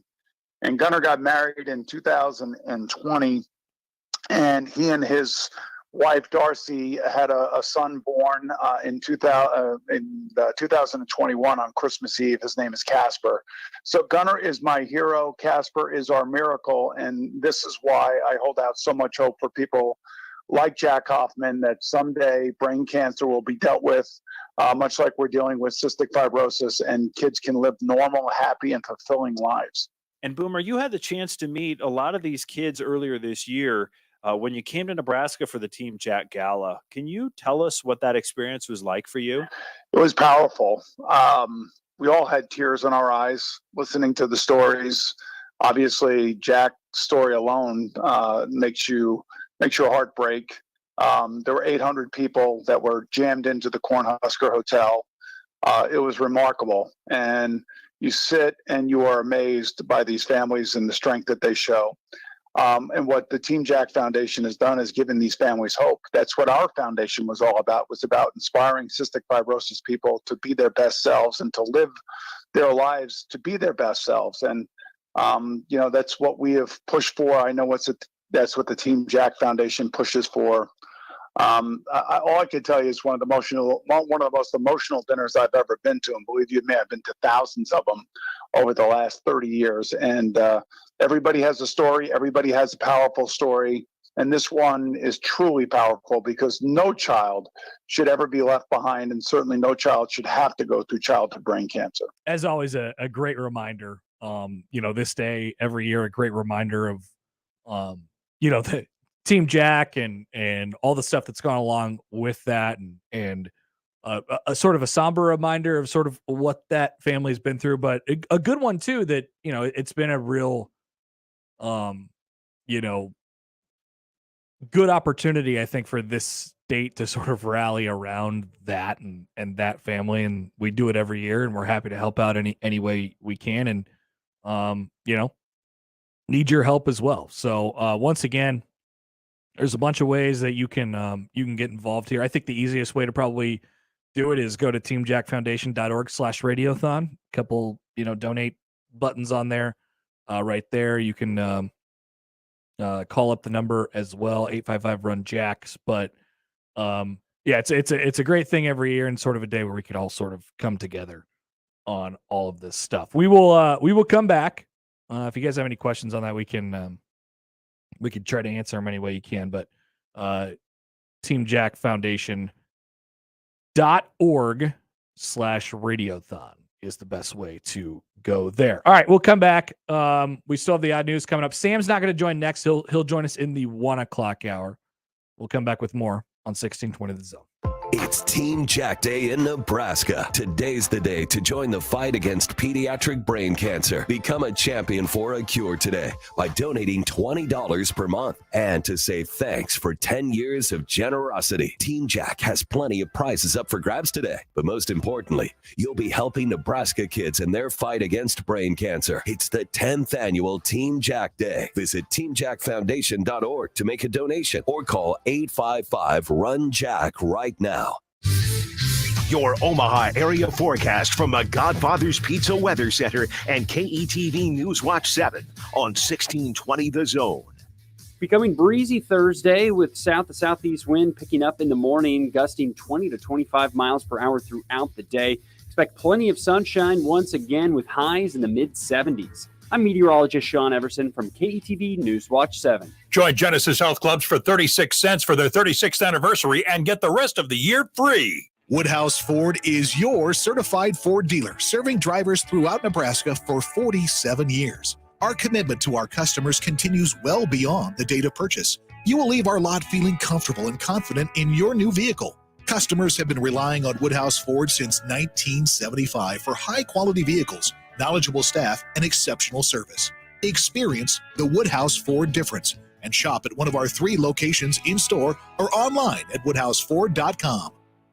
42 Degrees is hiring salespeople. You can earn as much as $30 per hour. That's right, $30 per hour or more with paid vacations, medical and dental insurance, 401k, and generous employee discounts. Are you looking for a career with a locally owned company offering opportunities for advancement, great benefits, and great pay? Then stop by any 42 Degree location and inquire about this opportunity. Or go online to 42degrees.com/careers and apply. 42 Degrees. By your mom's 42 house. Degrees is an equal opportunity employer. If COVID taught us anything, it's that local matters. Local shops, local restaurants, even locally brewed beers. October is Drink Local Month. So the Nebraska Craft Brewers Guild is challenging beer, seltzer, and cider drinkers like you to put your palate through its paces and drink local brews. Because seriously, Nebraska is really on the cutting edge when it comes to brewers who think outside the box. And besides, you really want to be drinking what they drink over in Iowa? Didn't think so. Click drinklocalnebraska.com. Duck Defense Midwest makes your home healthier and improves the life of your HVAC system. So improve the health of your home and everyone in it. Go to cleanairradio.com for a special duct cleaning offer for Zone listeners. That's cleanairradio.com. Don't miss this week's Zone deal. This week's half-off deal is from Madness Haunted House. You can either receive a 4-pack of tickets for $40 or a 2-pack for only $20. You and your friends can go through 3 separate haunts spread out over 2 acres. Experience them in order or mix them up depending on the path you choose. Madness Haunted House, this week's half-off deal. Zone deals go fast. 9 a.m. Friday, 1620thezone.com. Ew. Stuck in a cycle of rewashing your clothes? Ugh. Because you can't remove tough laundry odor? Ugh. When detergent by itself can't cut it, use new Downy Rinse and Refresh. With a breakthrough odor-removing formula, it removes odors in 1 wash, better than the leading value detergent in 3 washes, keeping all your laundry fresh. Now you can break the cycle of rewashing with Downy Rinse and Refresh. Hi guys, it's Andrew with Brookside Medical Clinic. Is erectile dysfunction damaging your relationship? Are you sick of the pill and all the side effects? Well, welcome to the future. We have a major medical breakthrough. Brookside Medical Clinic uses the most advanced form of wave therapy. Backed by 60 clinical studies, our technology uses pressure waves to repair and open up blood vessels. We've helped countless men get rid of their ED. But what is the true end result? Their relationship, even their lives, improve drastically. If you're ready to regain your love life, call us right now, and not only will the assessment and ultrasound be free, we'll also give you a gift that produces immediate results in the bedroom. It almost never fails. This is worth $550, and it's free to callers right now. 402-671-7777. That's 402-671-7777. Put a stop to your erectile dysfunction and experience what I call the happiness ripple effect. Call Brookside Medical Clinic now. 402-671-7777. Rally House, shop every team in town. College info. Come on, it's time to go. Get ready for kickoff, Omaha. Rally House has the game day gear you're looking for, including Chiefs sideline gear and the latest college styles. Nebraska Cornhuskers, Creighton Blue Jays, Hawkeye Cyclones, Chiefs and Royals. Rally House. Rally House. It's your city, it's your house, it's a Rally House. Gear up in-store and online at rallyhouse.com.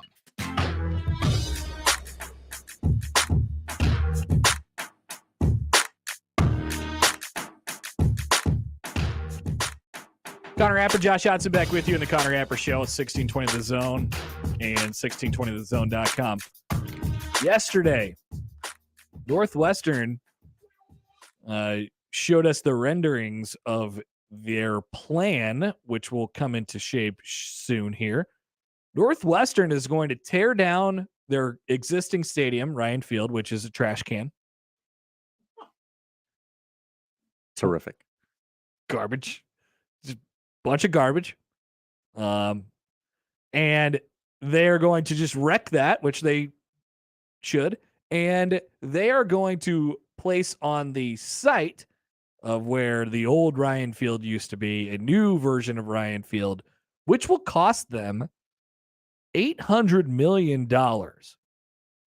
Wow, that's a lot. Okay, so Josh, get this. Here's the kicker on the $800 million thing. It's all privately funded. $800 million, and it's all privately funded. Well, I can't even fathom that.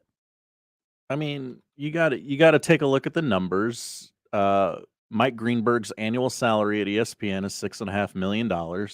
Yeah. What's Wilbon making nowadays?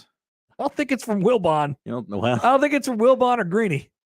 So a lot of this is raised in a fundraising effort. There was a fundraising drive. And hosted by Greeny. That's why he wasn't at work all year. The fundraising drive was pushed over the goal line by a $480 million gift, the largest in its history, from the Patrick and Shirley Ryan family. The gift will also support biomedical and economics research. Who's paying half $500 million? Patrick and Shirley Ryan. They're just saying, hey, here's $500 million. $500 million. That's what we're calling it now. I mean, forgive my ignorance on this, but what does this gentleman do? I don't know. They have a lot of stuff named after him, though. Yeah. Patrick Ryan is an American billionaire insurance businessman. He is the founder and retired chairman and CEO of Aon Corporation. Yep. Okay. I think we're in the wrong business, Connor.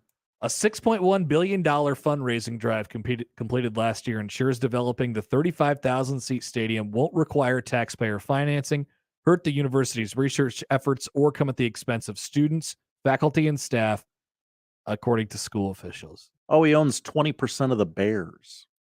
Huh? Okay. Just pitching in a little bit. I on the front end, I said, forgive my ignorance. I'm sorry. So they're going to go from basically what current Ryan Field holds is about a little more than 50,000.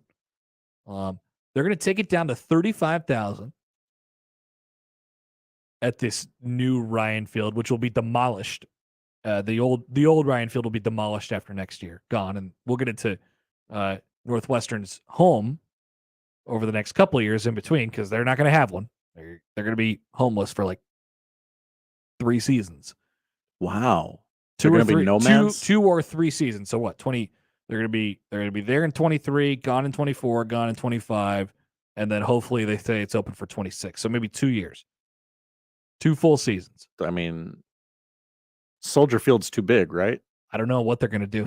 Maybe they put it at Soldier Field when the Bears move out to Arlington Heights. Yeah. Out to the burbs. The renderings look beautiful. It looks amazing. So this is the new thing. And Northwestern's one of the places that, and they needed it anyway. But this is a really cool idea. And I think this is sort of the trend in professional sports, which is just, we're going to pack this thing with amenities. We're going to pack this thing with space, make sure the fan experience is really good. and there's not going to be a bad seat in the house, and we're only going to let 35,000 people in here. Demand is going to be high. You think about it. When the first time Nebraska goes there to play a game in the new Ryan Field, it's going to be, it's going to be 75% Nebraska fans. It'll be 35,000 people in the stands. I mean, remember the Chargers played at the soccer stadium for a couple years? Yeah. They barely sold that thing out. Barely. That only held about 10,000 people or whatever it was.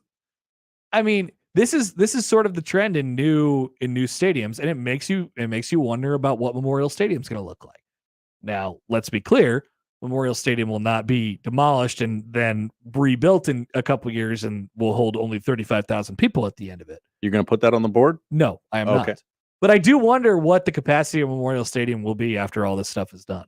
After they get done rebuilding the plane while it's flying, as Ted Carter said. I don't know. I don't know what the number we're looking at is. I mean, we're above. They're about 85,000 right now, somewhere around there, or 80. Yeah, I think it's about 85,000 capacity seat wise at Memorial Stadium.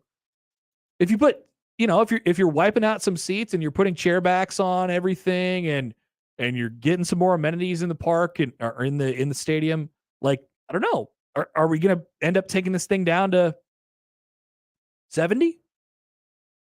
60? Is that 65? Is that too much still? Right.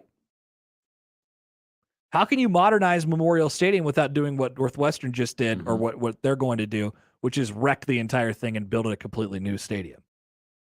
You don't want to. They're going to have some of the best facilities. They'll have the best facilities in the country. I mean, it's wild what they have over there right now.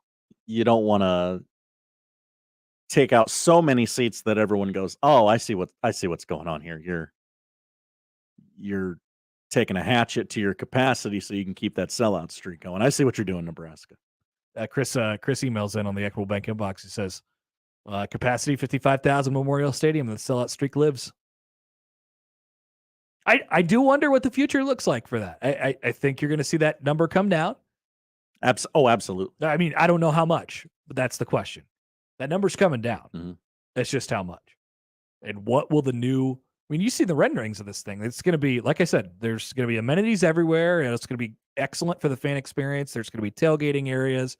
And that is one thing that you're seeing that's starting to pop up around professional sports now.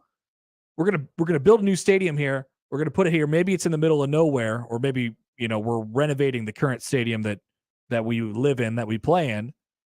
But the improvements to the stadium are not limited to just the inside. Right. We're going to build a town or an entertainment district around the stadium, have all the fans sit, eat, drink, party, whatever you're going to do before a game right there, and then take a couple steps over into the stadium. That's the new trend. It's kind of like a combination, if you haven't seen the renderings, of like SoFi Stadium on the outside, where it's like, okay, you can walk in from virtually any point. Yep. There are no gates. You just come on in. And the inside looks a lot like Hard Rock Stadium, where there's not a roof over everybody, but there's like an awning over the seats. What I thought at first, I thought it looked like the Ireland Stadium they just played in. Yeah. I thought it looked like that. Mm-hmm. Yeah, that's where they got the idea. Maybe. I doubt they put this together in a month, but yeah. There's some smart people over there at Northwestern. Northwestern is, quote, exploring all options for a temporary home venue for the Wildcats during construction, which is expected to be completed before the 2026 season. 2 years of Northwestern football. Where will they go? Where do the Chicago... Who will take them in? Where do the Chicago Fire play? They play at Soldier Field? I don't know. Yeah, they do play at Soldier Field. Okay. There went that idea of playing it in a soccer stadium. Bring in Northwestern. Soldier Field. Yeah. Like I said, maybe Soldier Field won't have a tenant in a couple of years. Mm-hmm. Doubt they can match that up, but that'll be another interesting piece of it. Well, Northwestern has played at Wrigley Field before. Every week. Wrigley they Field. Have to hack off that one end zone. Yeah, they can just not play home games in the first couple weeks while the Cubs are painfully finishing the regular seasons. And then they won't have to worry about things in October because the Cubs won't be in the playoffs. They can just play all the home games in October. Now, Dave on the YouTube stream has a great idea. Northwestern will play their home games in Ireland because they are 1-0 in Ireland. They're really good at playing in Ireland. They are 0 for stateside this season. Maybe, yeah. Have we even thought about the possibility that Northwestern is just the greatest team ever in Ireland? I have not. Exactly.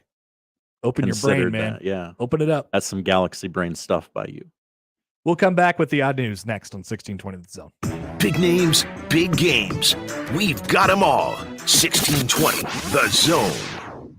The 2022-23 Creighton sports season holds great promise for competing for Big East and national honors, and 1620 The Zone will be there all year long. The 1620 The Jays podcast covers all of Blue Jay sports, from volleyball, soccer, and cross country in the fall to basketball in the winter, plus baseball, softball, tennis, golf, and rowing. Join me, John Bishop, along with Josh Peterson and Connor Happer each week for interviews with Creighton student athletes and coaches. It's the 1620 The Jays podcast. New episodes each Friday on 1620thezone.com and on Twitter at 1620 The Jays. Hello, I'm Doug Nodgaard with Equitable Bank. If you've been dissatisfied with your current banking situation, maybe it's time to move to a bank that works to deserve your business. We have an engaged staff that offers exceptional personalized service. We also have a great digital banking platform. We have 2 locations at 108th and Dodge or 202nd and Pacific. So if you're looking for a superior banking relationship, give us a call at 402-827-8100. We'll answer on the first ring.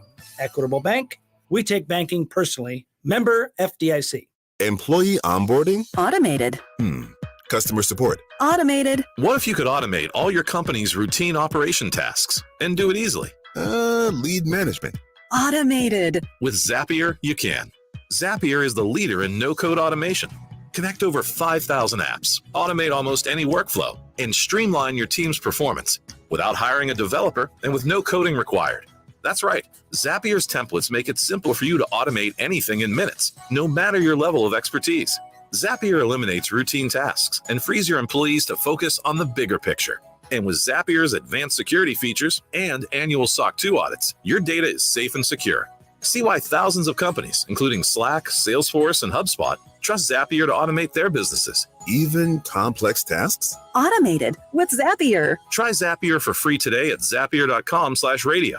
That's zapier.com/radio. Zapier.com/radio. Prescription products require an online consultation with a healthcare provider who will determine if a prescription is appropriate. Restrictions apply. See website for full details and important safety information. Subscription required. Refund available for 60 days after purchase. Guys, want an effective, affordable way to get ED medication 100% online?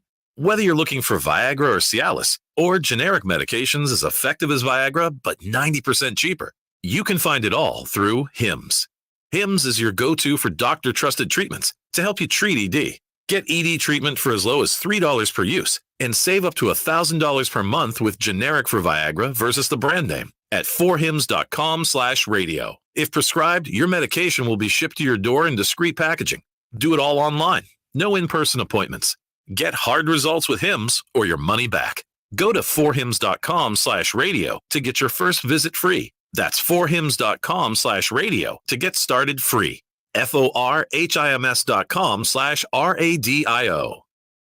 I always wanted to learn Spanish, but I never thought I'd have the time. Then I discovered Babbel. Babbel's lessons are fun. They only take like 10 or 15 minutes, and in 3 weeks, presto, you're speaking another language. Like magic. I love that Babbel's lessons aren't just robots talking. They're voiced by native speakers, so you get the pronunciation just right. And they're designed by real language teachers, so you learn how to have real-world conversations, things you'll actually use. 3 weeks. It's incredible. After 3 weeks, I'm on vacation in Paris, having a conversation in French. There's all kinds of ways to learn. Use Babbel's podcasts or games or videos. You can even join live classes with a language teacher. If you want to learn a language, there's no faster, easier, better way than Babbel. Babbel. Babbel. Babbel, évidemment. Go to babbel.com to try for free. That's BABBEL.com. Babbel.com. And now we've reached the point in the show where Josh Odson reads the peculiar, the bizarre, the comical, the odd news with Odd Son. Odd news Odd Son. See what we did there? The Odd News with Oddson.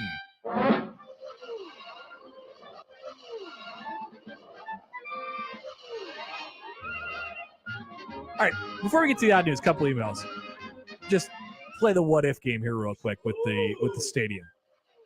Adam emails under the Equitable Bank inbox.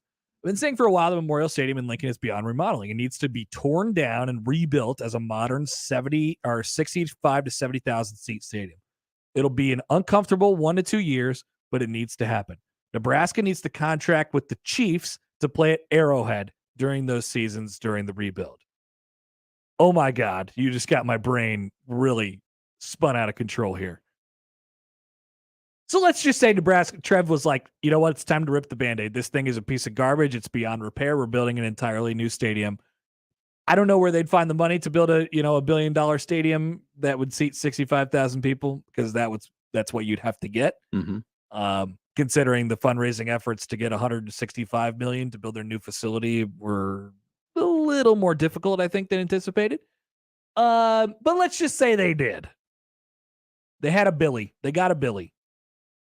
Nebraska is displaced. Where's Nebraska playing those football games? Yeah, I mean, they're so far away from everything. It's an amazing thought. It's an amazing thought.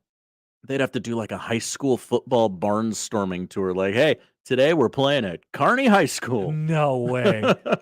No way. That would be insanity. I think you'd probably have to do Kansas City. You would have to do Kansas City. Wow. Okay. I've never really thought about, what would tearing down the logistics of tearing down the stadium and building a new one look like that? Like, wow. Huh. That's fascinating. This is Northwestern's life. Now, it doesn't matter for them because they don't care. I mean, they don't care. And it's the greater Chicago area. Yeah, their fan base is in Chicago. Yeah. Like, if the fan base that they have is in Chicago. Where's Northwestern played today? Oh, I think they're over at Wrigley. Oh, great. Better for me. I don't have to take the train up to Evanston. This is fantastic. Matt emailed in. He said, Iowa renovated their south end zone at Kinnick with great food vendors, elevators, bar zones with full glass, big screen TVs, couches, and the warmth to watch the game during the breaks, easier access to the stadium. It made the average blue-collar guy, i.e. my dad, feel like high rollers in a club box when we went to the common areas and ate our food. Hopefully Memorial Stadium and Nebraska takes a tour of some of those newer stadiums and sees what works. I would guess that, yes, they'll be taking a very close look at some of the neighbors who have done some things with their stadium. No doubt, Nebraska Memorial Stadium is going to look different. It is going to look modern, just like Herbie, more modern. Maybe less modern than the current Herbie, but old Herbie in a modern way. Yeah. Memorial Stadium's going to look different in a couple of years, guys. Herbie's going to be walking around with a barbed wire tattoo around his bicep. I've seen some stuff. And you're going to be triggered. The odd news, Josh. Oh, yeah, that's what we're doing. Hi, everyone. Hey. Odd news. We begin with the terrible tragedy in Florida, Hurricane Ian. Whoa. Jeez. We're going to find some humor in it, okay? We are? We are, It Connor. doesn't seem that funny, Josh. There is humor in almost everything, Connor. Okay.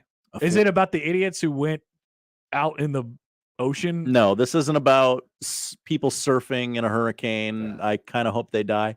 Josh. I hope they break their leg. This isn't about Jim Cantori or any other people like that. This is about the Florida news reporter who captured America's hearts on Wednesday when she chose to cover her microphone with a condom as she was broadcasting outside. She did? Yeah, she that she had the microphone and I could see it. It's pouring rain. I need to protect this from the elements, and she used a condom. NBC2's Kyla Gaylor was reporting on Hurricane Ian's landfall from a parking lot in Fort Myers when viewers became distracted by the bulbous rubber casing on her microphone. Then there's some funny tweets of people making fun of it. She responded on her Instagram stories. A lot of people are asking what's on my microphone, she said. It is what you think it is. It's a condom. It helps protect the gear. You can't get these mics wet. There's a lot of wind and a lot of rain, so we got to do what we got to do. and that's put a condom on the microphone. That is not what you got to do. What would you recommend? There are things they make things for this. Hey, nothing's as tried and true as a condom, though. I mean, I understand it's only like 98% effective, but I just think there's other ways. I just think there's other ways. Did she just have one? I don't know where she got it from, and we're not judging where she did get it from. No, we're not. But yeah, this is apparently a thing. A lot of other local news reporters. No, this is not a thing. Reached out in the comment section and said, "Yep, this is what we do too. It's the most inexpensive, surefire way to protect those big stick microphones that you see on TV." I'm gonna now take a look at the images of this and see. Yep, there you go. Now, what she could have done is, in an effort to make it look less like a condom, she could have maybe cut off the tip there. Yeah. She could have, or pulled it down further. Yeah. So that the tip wasn't so obvious. She did not. She did not. She properly applied the product to the microphone. Next. Okay. I love a goofy marketing stunt. Oh, yeah, you do.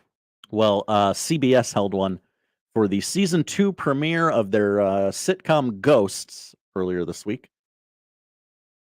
They held a screening at several theaters across the country for, hey, come see the season 2 premiere of Ghosts. You can only get in if you're a ghost. Not dressed as a ghost. You have to be You have to actually be a ghost. You have to be dead. In a marketing stunt tied to tonight's premiere of the hit comedy, the season opening episode of Ghost was showcased in the middle of the night at a venue in Los Angeles, Savannah, Georgia, and Portland, Oregon, but to completely empty seats in theaters. Instead, CBS invited actual ghosts to view the show. Quote, "We are using social media, and we've got some mediums and some other folks that we're using to put the word out to people who are not amongst the living to stop by any of these theaters and attend the screenings," said CBS Chief Marketing Officer Mike Benson. And that's what they're doing, including switching out the marquees, showing the episode in the middle of the night at the El Rey, the Wiltern, the Fonda, and the Orpheum in Los Angeles. These are all allegedly haunted theaters across the country. Okay.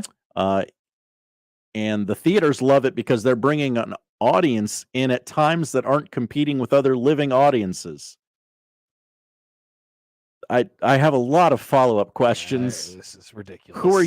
Why are you paying all this money for no return? They also really appreciate that there's essentially no wear and tear to the building whatsoever. The overhead costs are pretty low. However, if I may interject, you are paying a projectionist, someone to work the concession stands, someone to keep the lights on, and that costs more money than the $0 that are being brought back to you, CBS. Mhm. But don't tell me how to run your business. Yep. Do what you got to do, man. This is as bad as it gets. Not a good one. It also not as bad as now. it gets, You but might it's be bad. saying, "Oh, Josh, it's just a photo op." No. It says in the article here, CBS paid the rental fees for the theater. Cool. What a terrible promotion this is. Couldn't have put that money toward anything else. Anything else? You could have donated that money to Team Jack. You could have donated it to Northwestern for their football field. Yeah, they were half a Billy short. Oh, man. Yeah, whatever. TV companies doing what they do. And finally, Connor, we're guys. We've all done stupid stuff to impress a date. Am I right? Sure. Okay. We have a motorcyclist in Florida who led cops on a high-speed chase because he was trying to show off for a female passenger with whom he was on a first date. Mhm. He has pled guilty to these felony charges and will serve 2 months in jail. Taylor Beverly, a 23-year-old Tampa resident, copped Thursday to fleeing and eluding.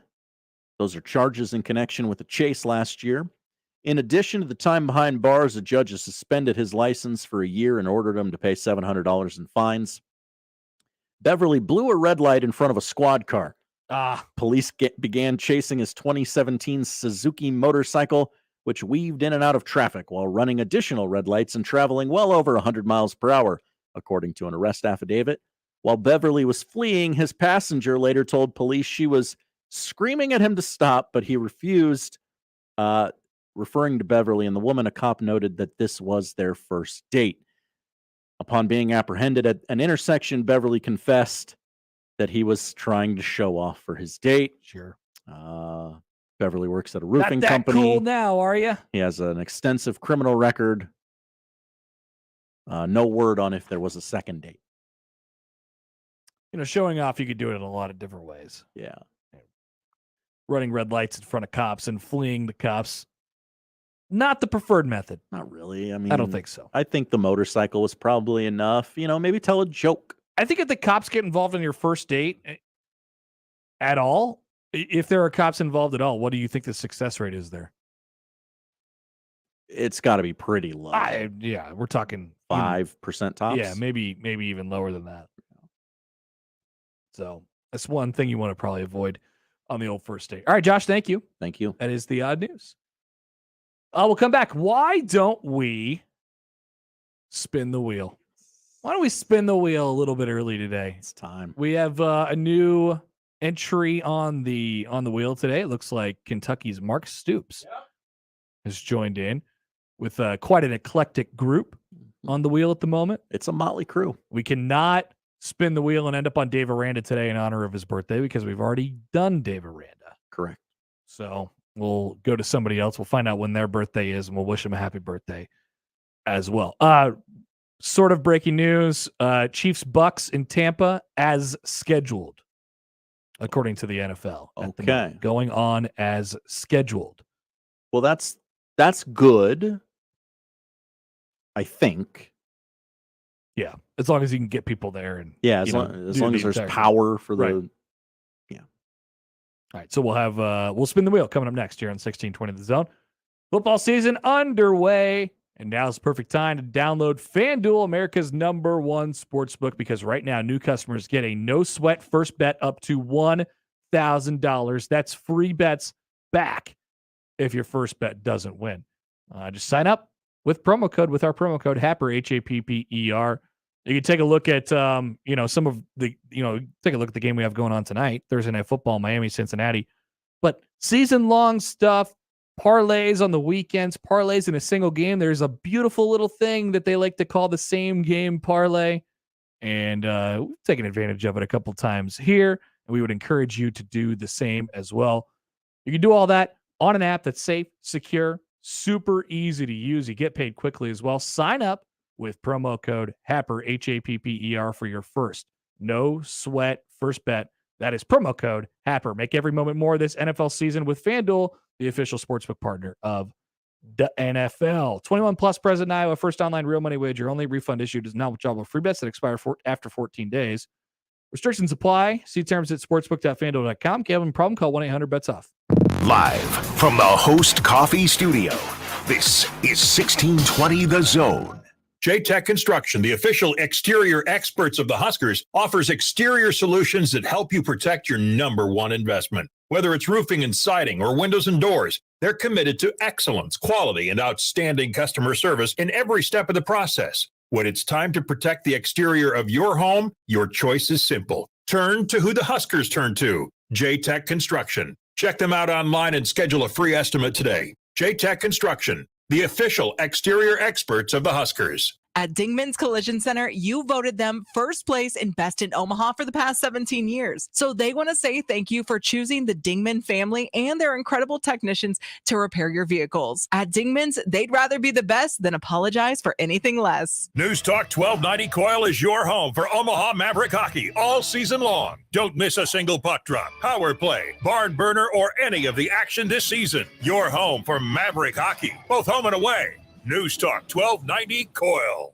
Imagine it's a scorcher and your home's AC just quit. Sometimes it's beyond repair and needs to be replaced. At 1 Hour Heating and Air Conditioning, our comfort specialists take the frustration out of the equation. Modern AC systems are more energy efficient, which is good news for your energy bill. Call 402-788-1234 or visit McCarthy's1hour.com. Always on time, or you don't pay it time. Always on time, or you don't pay it independently owned and operated, licensed in their respective state or county. Let's face it, credit cards are pretty much a necessity. New tires for the car? Here's my card. I order takeout, use my card. And most of us just accept the high interest rates credit cards charge as a necessary evil. What are you going to do? Get a low fixed-rate credit card consolidation loan from Lightstream from $5,000 to $100,000 and pay off those credit card balances. Apply online, and you could get your money as soon as the day you apply. The average credit card company charges over 19% APR, but with Lightstream, you can get a fixed rate as low as 5.73% APR with autopay and excellent credit. Now I can pay off my high-interest credit cards and save money with a much lower rate. Apply today at lightstream.com/radio and get an additional interest rate discount. That's lightstream.com/radio. Lightstream.com/radio. Subject to credit approval. Rates range from 5.73% APR to 19.99% APR and include a 0.5% autopay discount. Lowest rate requires excellent credit. Terms and conditions apply, and offers are subject to change without notice. Visit lightstream.com/radio for more information. Finding great candidates to hire can be like, well, trying to find a needle in a haystack. Sure, you can post your job to some job board, but then all you can do is hope the right person comes along, which is why you should try ZipRecruiter for free at ZipRecruiter.com/radio. ZipRecruiter doesn't depend on candidates finding you. It finds them for you. Its powerful technology identifies people with the right experience and actively invites them to apply to your job. You get qualified candidates fast. So while other companies might deliver a lot of hay, ZipRecruiter finds you what you're looking for. The needle in the haystack. See why 4 out of 5 employers who post a job on ZipRecruiter get a quality candidate within the first day. ZipRecruiter, the smartest way to hire. And right now, you can try ZipRecruiter for free. That's right, free at ZipRecruiter.com/radio. That's ZipRecruiter.com/radio. ZipRecruiter.com/radio. This is Scott Schultz from Host Coffee. 2022 marks our 50th year and business has never been better. We continue to grow and add new customers. Many employers are looking for new ideas for their staff as people return to the office. Our pantry service is a great office amenity for staff and guests. Fresh food, snacks, coffee, water, and other beverages for employees and guests. Enhance your office experience with pantry service from Host Coffee. Learn more at hostcoffee.net. Shop Woodhouse Place Hyundai and Nissan, 144th and Giles. KOZN, Bellevue, Omaha, Council Bluffs.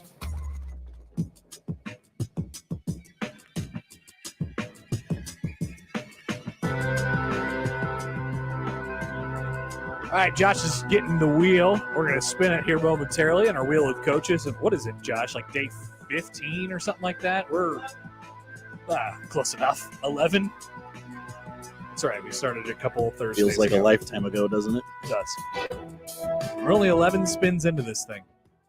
Before we do that, though, a long streak may come to an end after this weekend. The sellout streak, it's over? It's done? It's dead? No, Trev says the sellout streak lives. But for how long? But for how long is the question?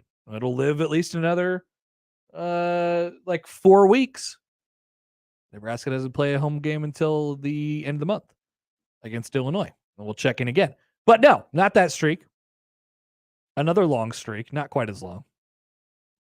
Longest droughts of Power 5 schools since the last time they were ranked in the AP Top 25. The longest streak currently belongs to, yes, you guessed it, the Kansas Jayhawks. They have not been ranked in the top 25 since October 18th of 2009, and with a win this weekend, they will in all likelihood enter the top 25 when the Fighting Lance Leipold's play the Fighting Matt Campbell's. Yeah, because they're 26th right now. 26, right on the edge. One more win gets them in. They're 5-0. They're a Power 5 team. They've beaten other Power 5 teams. So that would be a long streak, October 18th, 2009. Just out of curiosity, do you remember the last time Nebraska was ranked? Well, you see, my follow-up question to this story was who's next? Who is the next holder of this record? I have the answer for that as well. Okay. I'm going to assume it's not Nebraska. It is absolutely not Nebraska. Okay. I do not remember the last time Nebraska was ranked off the top of my head. I'm sorry. This will be very disappointing if Kansas wins on Saturday and then they are ranked in the AP Top 25 the next day. because the new holder of the streak will be Illinois.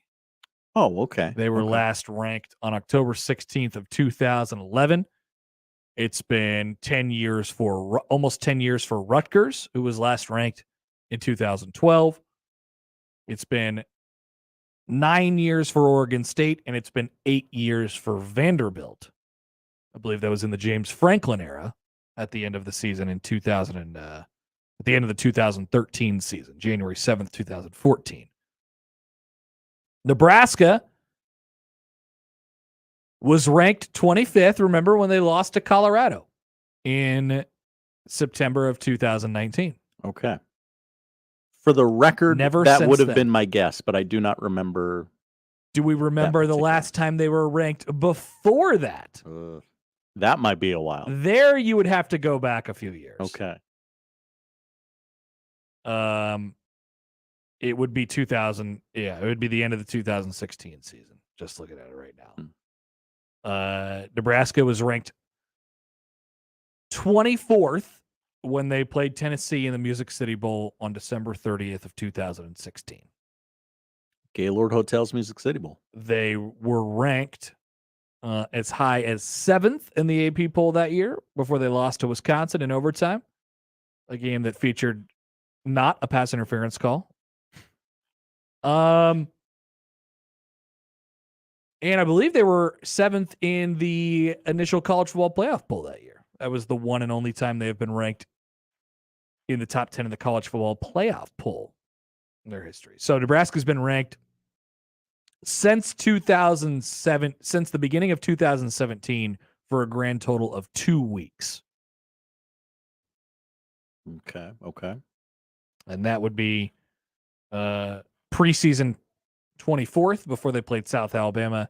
Then they went down to 25th before they played Colorado and lost that game in 2019. They probably would have been, if they would have won, so beat South Alabama, beat South Colorado, beat Northern Illinois, beat Illinois, and then you play Ohio State, the college game day game in 2019, they probably would have been about a top 15 team. They would have got clobbered just like they did, but they would have been it would have been a top 15 battle, which would have created even more juice for that game. Yes, Scott Frost's 2019 team was preseason ranked number 24. All right, to the wheel. Our son, our pride and joy. And Ready? Josh will spin it now. Go ahead. Good spin. Healthy. I've been lifting.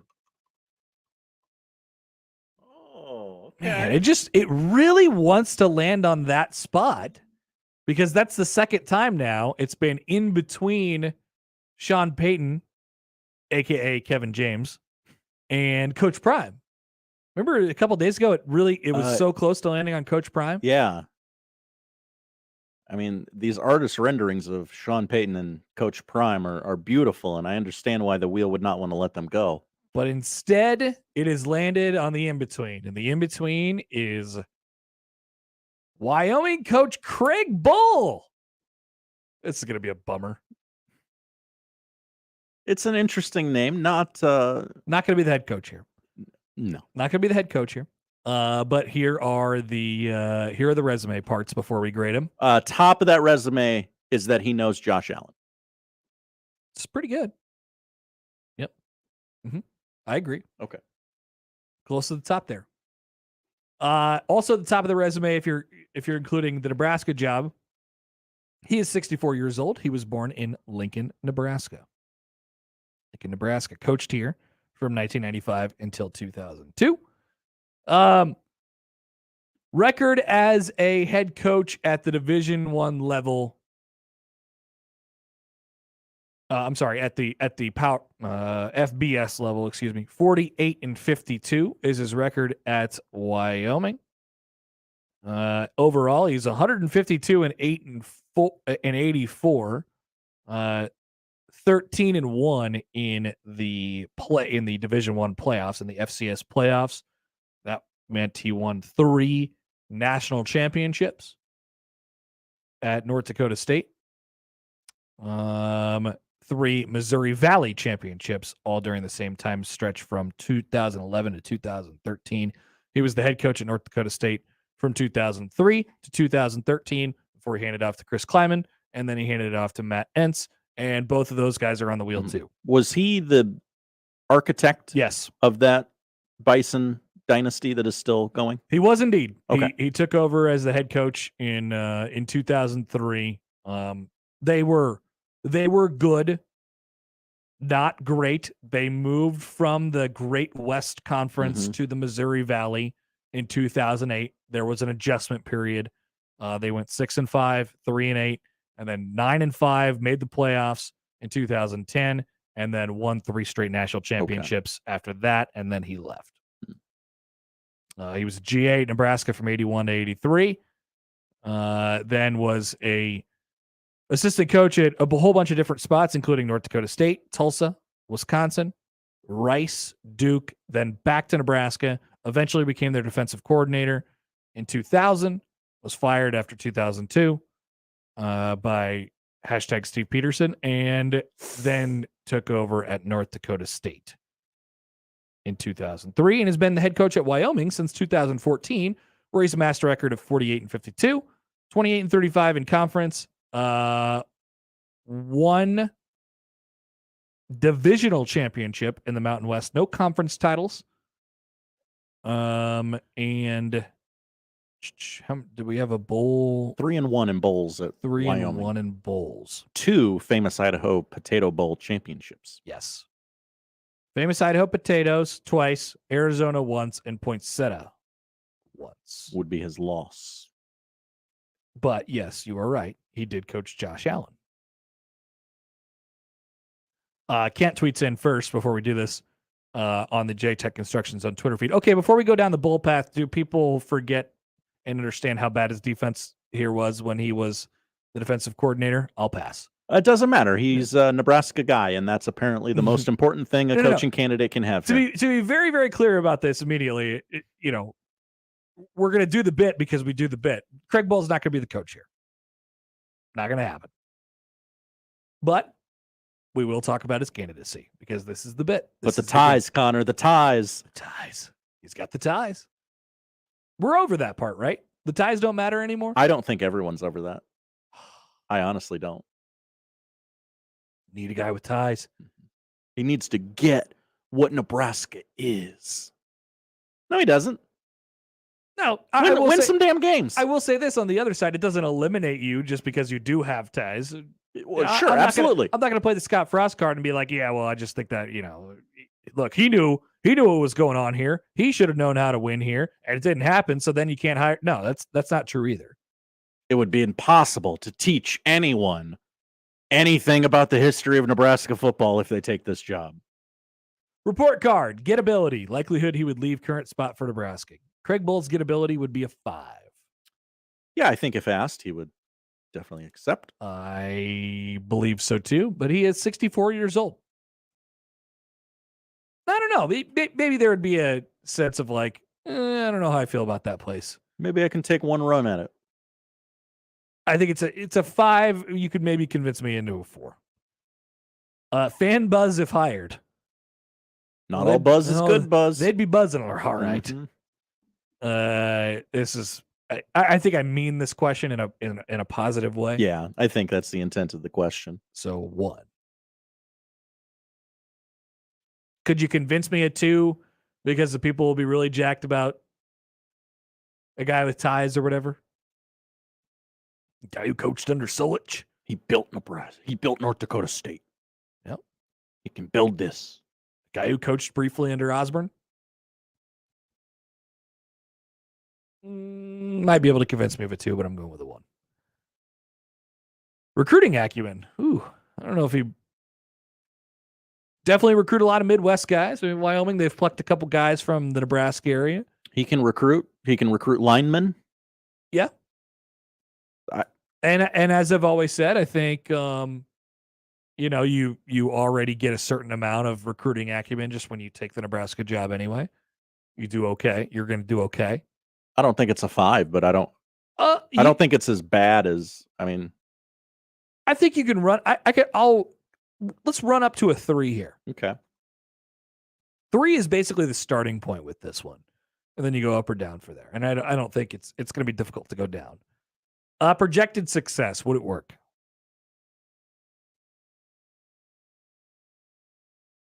I don't think so. It would just be so underwhelming that he would have so much going against him, too. I think he could build a Big Ten West style football team, but I think it would take him in particular so long that you can go, Craig. It's fine. 2, you could probably convince me of a 3, but give me 2. I like it. You're going strong today. Chaos factor. How chaotic is this? I don't think it's that chaotic. I don't think it is either. It's actually probably what they're going for if they would hire Craig Bull is the exact opposite. Mm-hmm. We need stability. We need structure. We don't need flash. 2.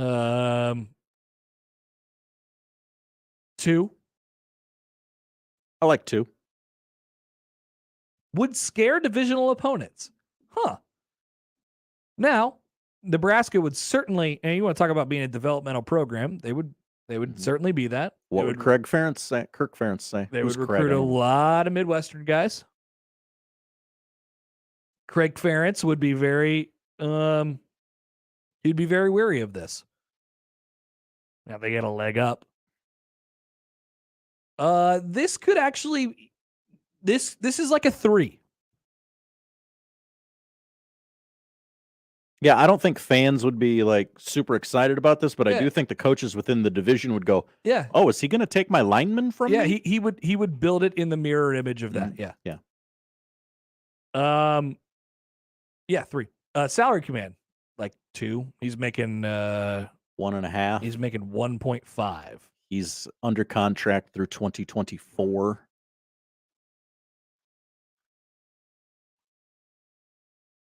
Two?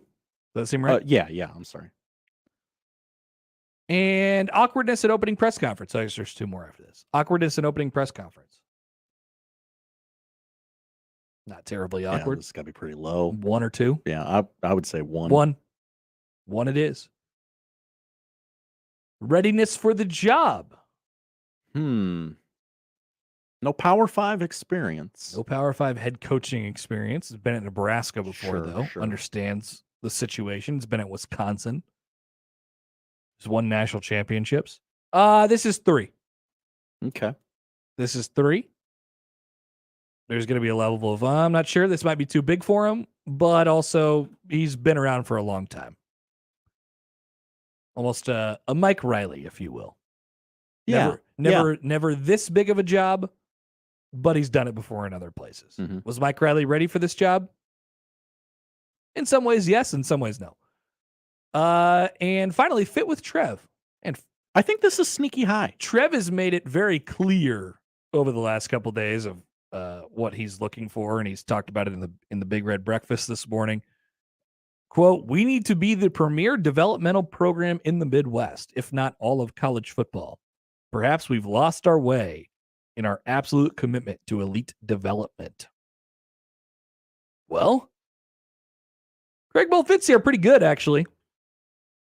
I think there's better options out there to check that box from a resume perspective and youth and all that stuff, and a couple of things that you want just from a resume part. But he fits the bill and fit with Trev. This is a 4. I like that. I like that number. This is a 4. And that is the report card on one Craig Bull, who will not be the coach here. But did we just make the case of he's not going to be the coach here, but this could work? It could work. It could work. I wouldn't want him to be the coach here. I wouldn't want Nebraska to hire him. Mm-hmm. But Agreed. I do think if put in that position, which he won't, it could work. I would also love to have a time machine or something where I could go 10 years into the future with Craig Bull as head coach at Nebraska and go, okay, what did that look like? What does it look like? What? At the very least, you're getting a really good foundational, I think you're getting a foundationally strong program. Mm-hmm. I don't think it's going to happen. I'm not even interested, but I want to know if that's the one. Yeah, maybe, does that make sense? I know I'm not explaining it very well. Maybe you should talk to some Wyoming people and see what's going on out there. You guys like this guy? I mean, he didn't win with Josh Allen. What's good? What's bad? Because he hasn't won very much. No. He hasn't won very much at Wyoming. No. Remember when everyone said, Josh Allen? Really? Pfft, no, thank you. They've only had, so they went 7-6 last year, won a bowl game. 8-5 in 19, 8-5 in 17, 8-6 in 16. The elusive 8-6. They've only been over 500 4 times since 2014 when he got there. In a larger population center. How many times has Nebraska been over 500 since 2014? Well, just once. Whoops. That shouldn't ask that question. My bad. Big mistake. Welcome back with Michael Bruntz of Husker 24/7. Greg and Lincoln says the 2032 Heroes game. Bull versus Ferentz. The Vegas total, 24.5. Maybe that's it. It would just be so boring that I don't. 10 years ahead of time. I don't want it. Craig Bull is 60 or 74 years old. I got one more run in me. Kirk Ferentz is almost 80. You know, Kirk, damned if I let my son run this program. You know, Kirk just turned 67 years old last month. How many years has he got left? Can't be many. Hope not 10. And then it's Brian time. It's Brian time. Can't be Brian. Bry guy. We'll be back with Bruntz next year on 1620 The Zone. Dave, DMB, Dave Matthews Band, bring their fall 2022 tour to the Chai Saturday, November 12th. Head over to 1620thezone.com for your chance to win your way in. That's right. We got tickets. You can get the details at 1620thezone.com.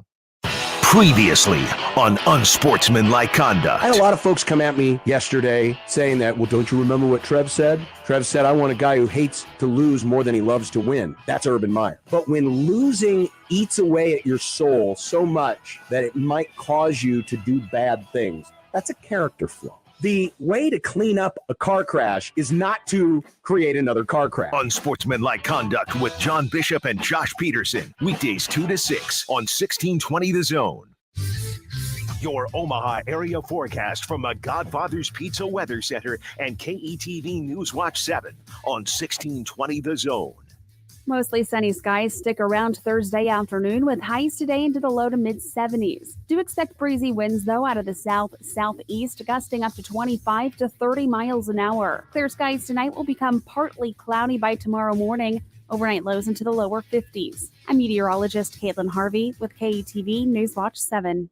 More with Connor and Josh after this. We're going to have an extensive professional relationship, my man. On 1620 The Zone.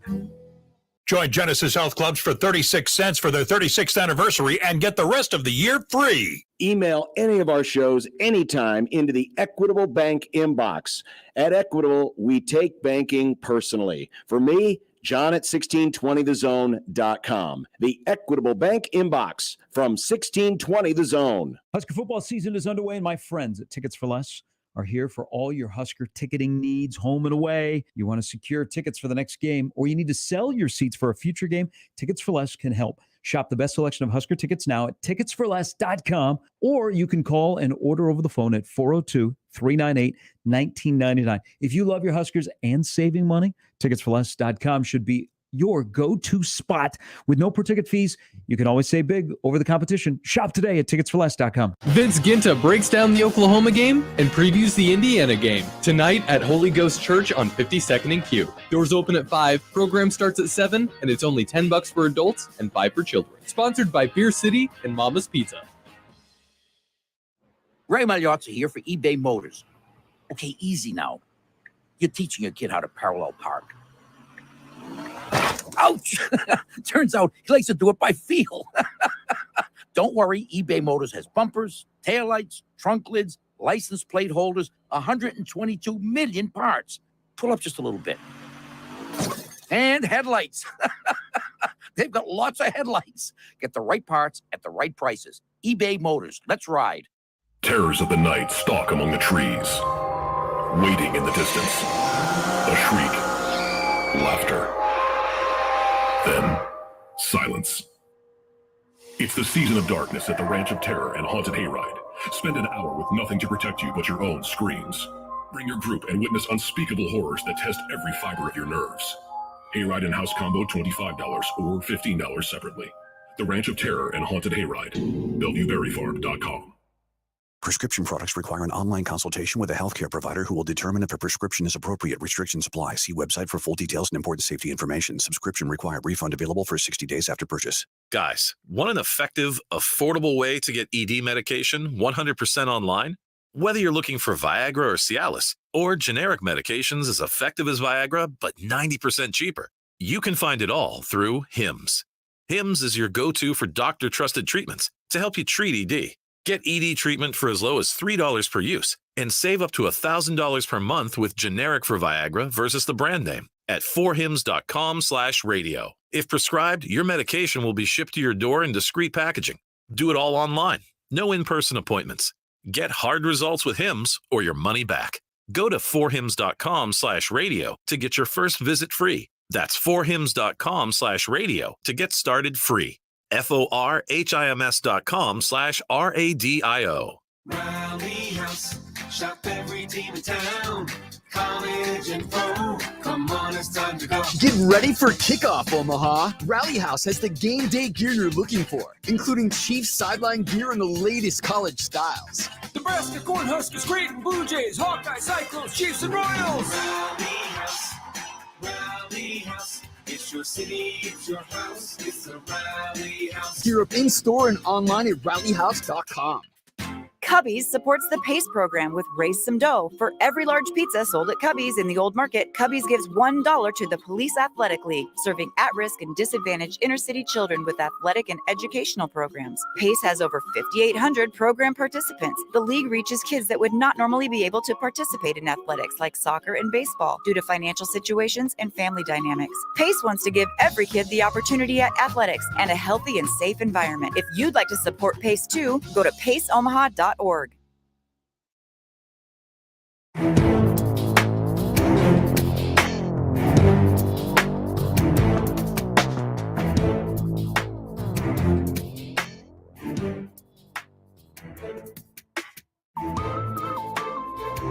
All right. We welcome you back in. More of the Connor Happer Show here on 1620 The Zone, 1620thezone.com. We're joined now on the phone by Michael Bruntz of Husker 24/7. Hello, Michael. Hello, Connor. How are you? Not bad. What news is going to break in the next 15 minutes? Yeah. Place your bet. Who knows? I don't know. It's been pretty random recently. Will somebody get fired somewhere? We can only guess. Hopefully nobody Somebody dies. might get fired. Somebody might change conferences. Somebody might die. Yep. We'll see what happens. This is the evidence that we have.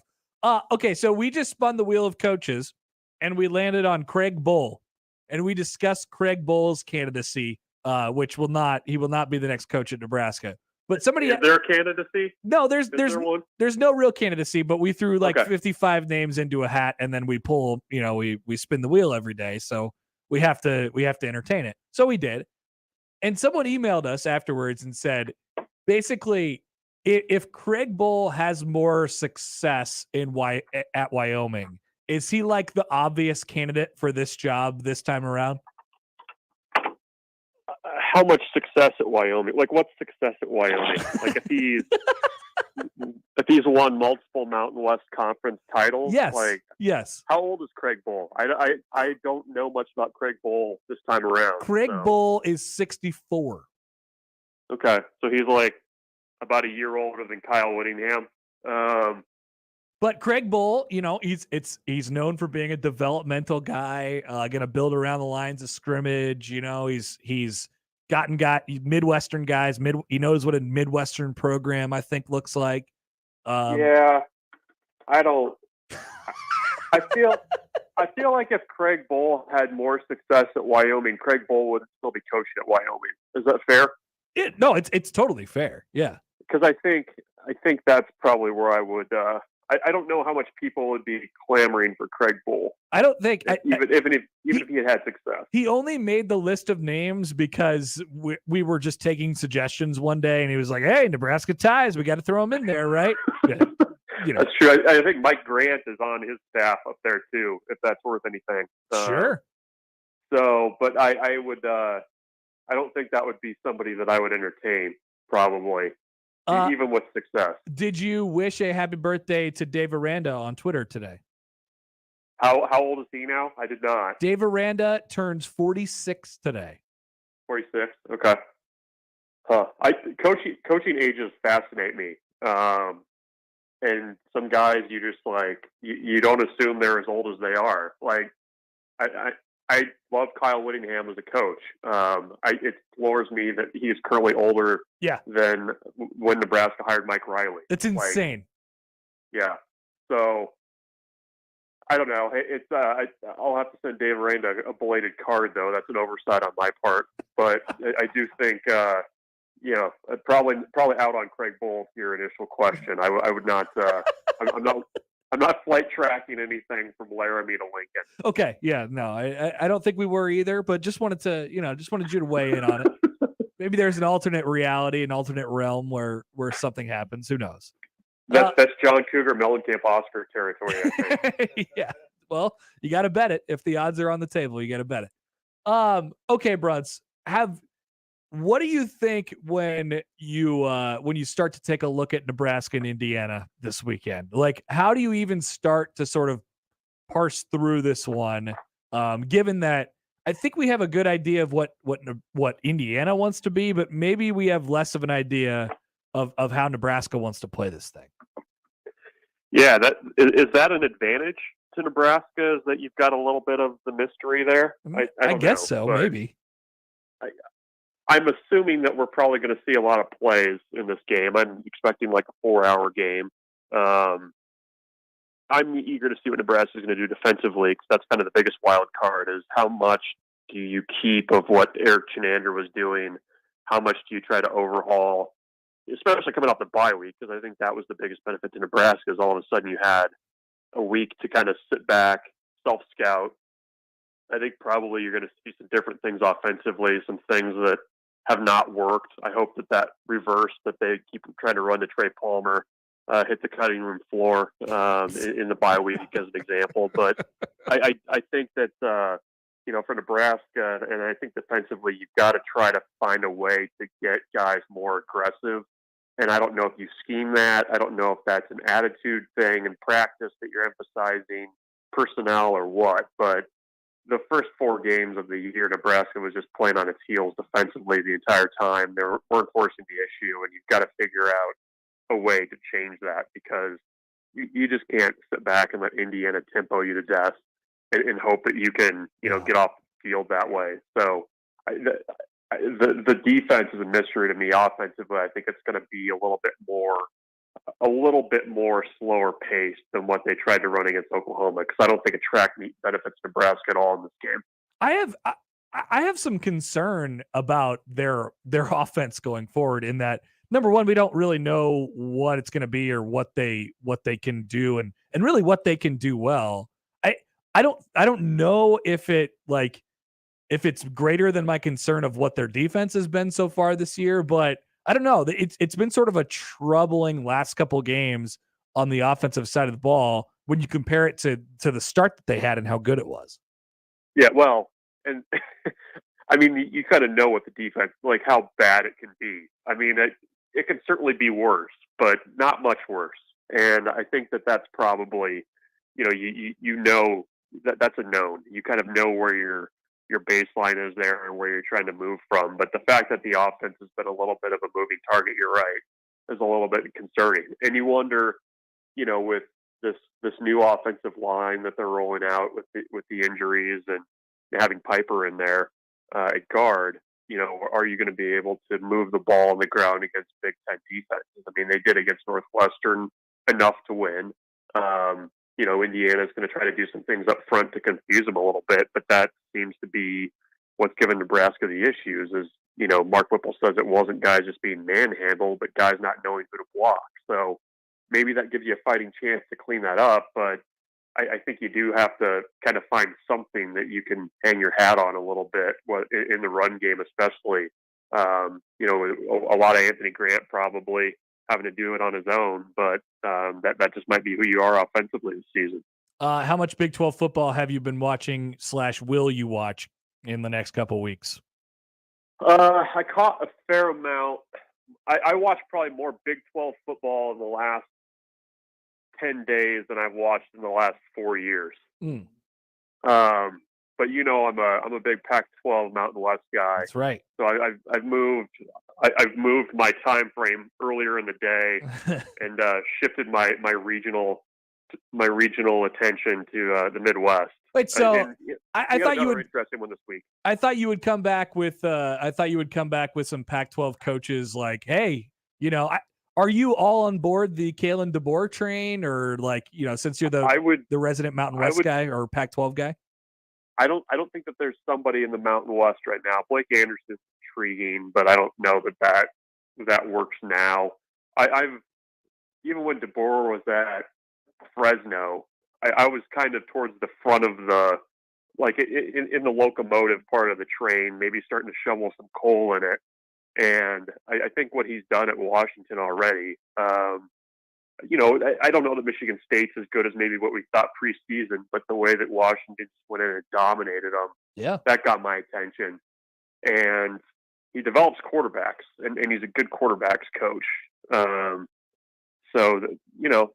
As much as, we want to talk about Lance Leipold's history of success at Wisconsin Whitewater, which is definitely notable, Kalen DeBoer is no slouch either with his resume from what he did at Sioux Falls.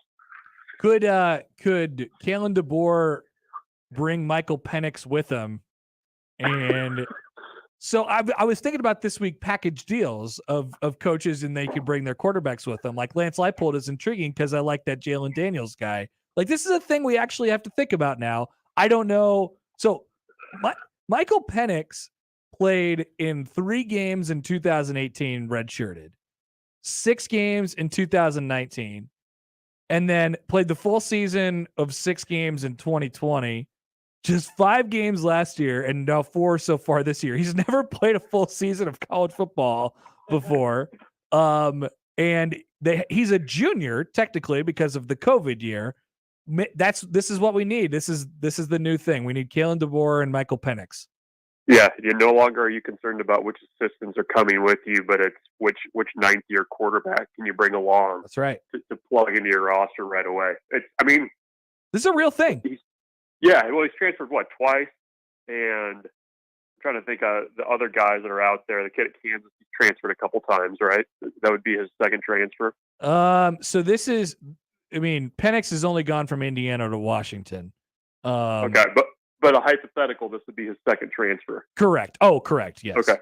Daniels, Okay. Gotcha. Daniels, I don't think has transferred. Okay. Yeah, no, he started off at Kansas in 2020. Okay. Well, yeah, that's something you got to be concerned about, I guess. Package deals. This is the new thing in college football hiring processes.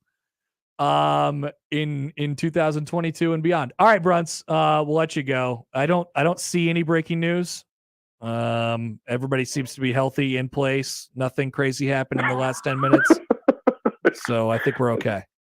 That's good. No coaches talking trash about anybody or anything like that. Doesn't look like it. No, I think we're okay. That's good. We're pretty solid. Christian McCaffrey didn't practice again, but that's pretty typical. That's just normal.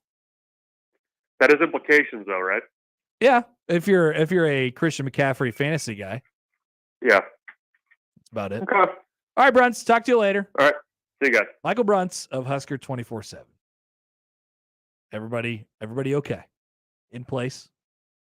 Nothing weird. Haven't seen anything yet. Yep. Nothing's popped up. I think we're good, guys. Okay. Maybe it's just timing, but who knows? We will come back with the top 5 from Josh today, which is? This was a user submitted idea, I believe Dave and someone else submitted that I do this. Top 5 Tom Hanks movies that didn't make the top 5. Excellent. Next on 1620 The Zone. It's Team Jack Day in Nebraska. Today's the day to join the fight against pediatric brain cancer. Become a champion for a cure today by donating $20 per month. And to say thanks for 10 years of generosity, Team Jack has plenty of prizes up for grabs today. But most importantly, you'll be helping Nebraska kids in their fight against brain cancer. It's the 10th annual Team Jack Day. Visit teamjackfoundation.org to make a donation or call 855-RUN-JACK right now. Ew. Stuck in a cycle of rewashing your clothes? Ugh. Because you can't remove tough laundry odor? Ugh. When detergent by itself can't cut it, use new Downy Rinse and Refresh. With a breakthrough odor-removing formula, it removes odors in one wash, better than the leading value detergent in 3 washes, keeping all your laundry fresh. Now you can break the cycle of rewashing with Downy Rinse and Refresh. Hi guys, it's Andrew with Brookside Medical Clinic. Is erectile dysfunction damaging your relationship? Are you sick of the pill and all the side effects? Well, welcome to the future. We have a major medical breakthrough. Brookside Medical Clinic uses the most advanced form of wave therapy. Backed by 60 clinical studies, our technology uses pressure waves to repair and open up blood vessels. We've helped countless men get rid of their ED. But what is the true end result? Their relationship, even their lives, improve drastically. If you're ready to regain your love life, call us right now, and not only will the assessment and ultrasound be free, we'll also give you a gift that produces immediate results in the bedroom. It almost never fails. This is worth $550, and it's free to callers right now. 402-671-7777. That's 402-671-7777. Put a stop to your erectile dysfunction and experience what I call the happiness ripple effect. Call Brookside Medical Clinic now. 402-671-7777. This is a special alert to all Americans who own a vehicle with less than 200,000 miles with an auto warranty about to expire or with no warranty coverage at all. Due to a decline in the economy, CarShield is announcing a low-cost month-to-month vehicle protection plan that is now available to the public to save any driver out-of-pocket expenses on future auto repairs. Call now to find out how you can pay almost nothing for covered auto repairs. Yes, you heard that correctly. Pay almost nothing for covered auto repairs. An open phone line has been established for all drivers to call for a free quick quote. Call 800-508-7409 now. Drivers who are covered will not have to pay for covered repairs again. This protection plan is at an all-time low. Additionally, drivers who activate this vehicle protection today will also receive free roadside assistance, free towing, and car rental options at no additional cost. Call us for your free quick quote today. 800-508-7409. That's 800-508-7409. What do you have to lose? Call 800-508-7409. Again, 800-508-7409. Let's face it, credit cards are pretty much a necessity. New tires for the car? Here's my card. I order takeout, use my card. And most of us just accept the high interest rates credit cards charge as a necessary evil. What are you going to do? Get a low fixed-rate credit card consolidation loan from Lightstream from $5,000 to $100,000 and pay off those credit card balances. Apply online, and you could get your money as soon as the day you apply. The average credit card company charges over 19% APR. But with Lightstream, you can get a fixed rate as low as 5.73% APR with autopay and excellent credit. Now I can pay off my high-interest credit cards and save money with a much lower rate. Apply today at lightstream.com/radio and get an additional interest rate discount. That's lightstream.com/radio. Lightstream.com/radio. Subject to credit approval. Rates range from 5.73% APR to 19.99% APR and includes 0.5% autopay discount. Lowest rate requires excellent credit. Terms and conditions apply and offers are subject to change without notice. Visit lightstream.com/radio for more information. Children in poverty, each one unique, each one full of dreams. They're our hope, our future. They're the reason Children International exists. When the whole world changed, we developed new ways to reach children and families in poverty during these vulnerable times. I'm learning every day. I'm healthy and strong. To learn more, go to children.org/help today. The following is a test of the KOZN emergency system equipment.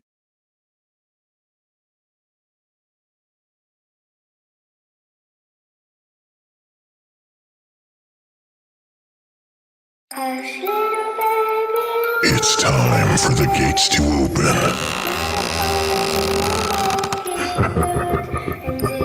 And pure Not to be released. Scary Acres is back. Omaha's ultimate haunted attractions. The Master's Castle, House on the Hill, the Haunted Woods.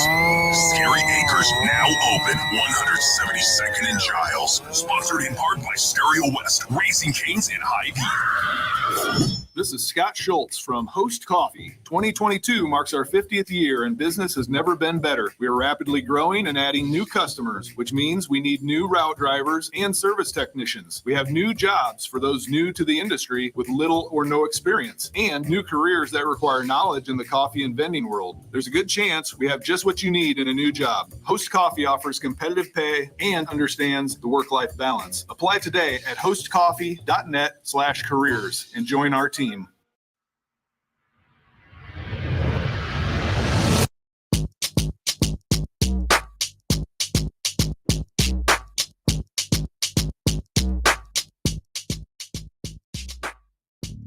All right, Josh's top 5. Back to the Hanks. Well, we go. I'm not mad at it at all. A lot of people. So the top 5 movies that you included on your top 5 Hanks movies list yesterday were what? Great question. I like where your head's at. You did. We have to find the movies that we're eliminating from this list. Yes. We did. Number 5 was Catch Me If You Can. Okay. Number 4 was Philadelphia. Number 3 was Apollo 13. Number 2 was the Toy Story franchise as a whole. Mm-hmm. And number 1 was Saving Private Ryan. Okay. So a couple people were triggered by some exclusions. There are going to be some potential exclusions on this list, which will be funny too. If you're just trying to troll people, that's also possible.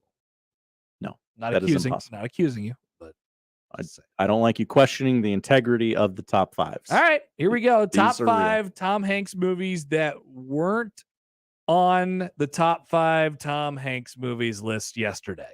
God, come on. Take forever. Number 5. It's your first ever top 5 that's actually a 6 through 10. Oh, no, it's completely different than a top 10.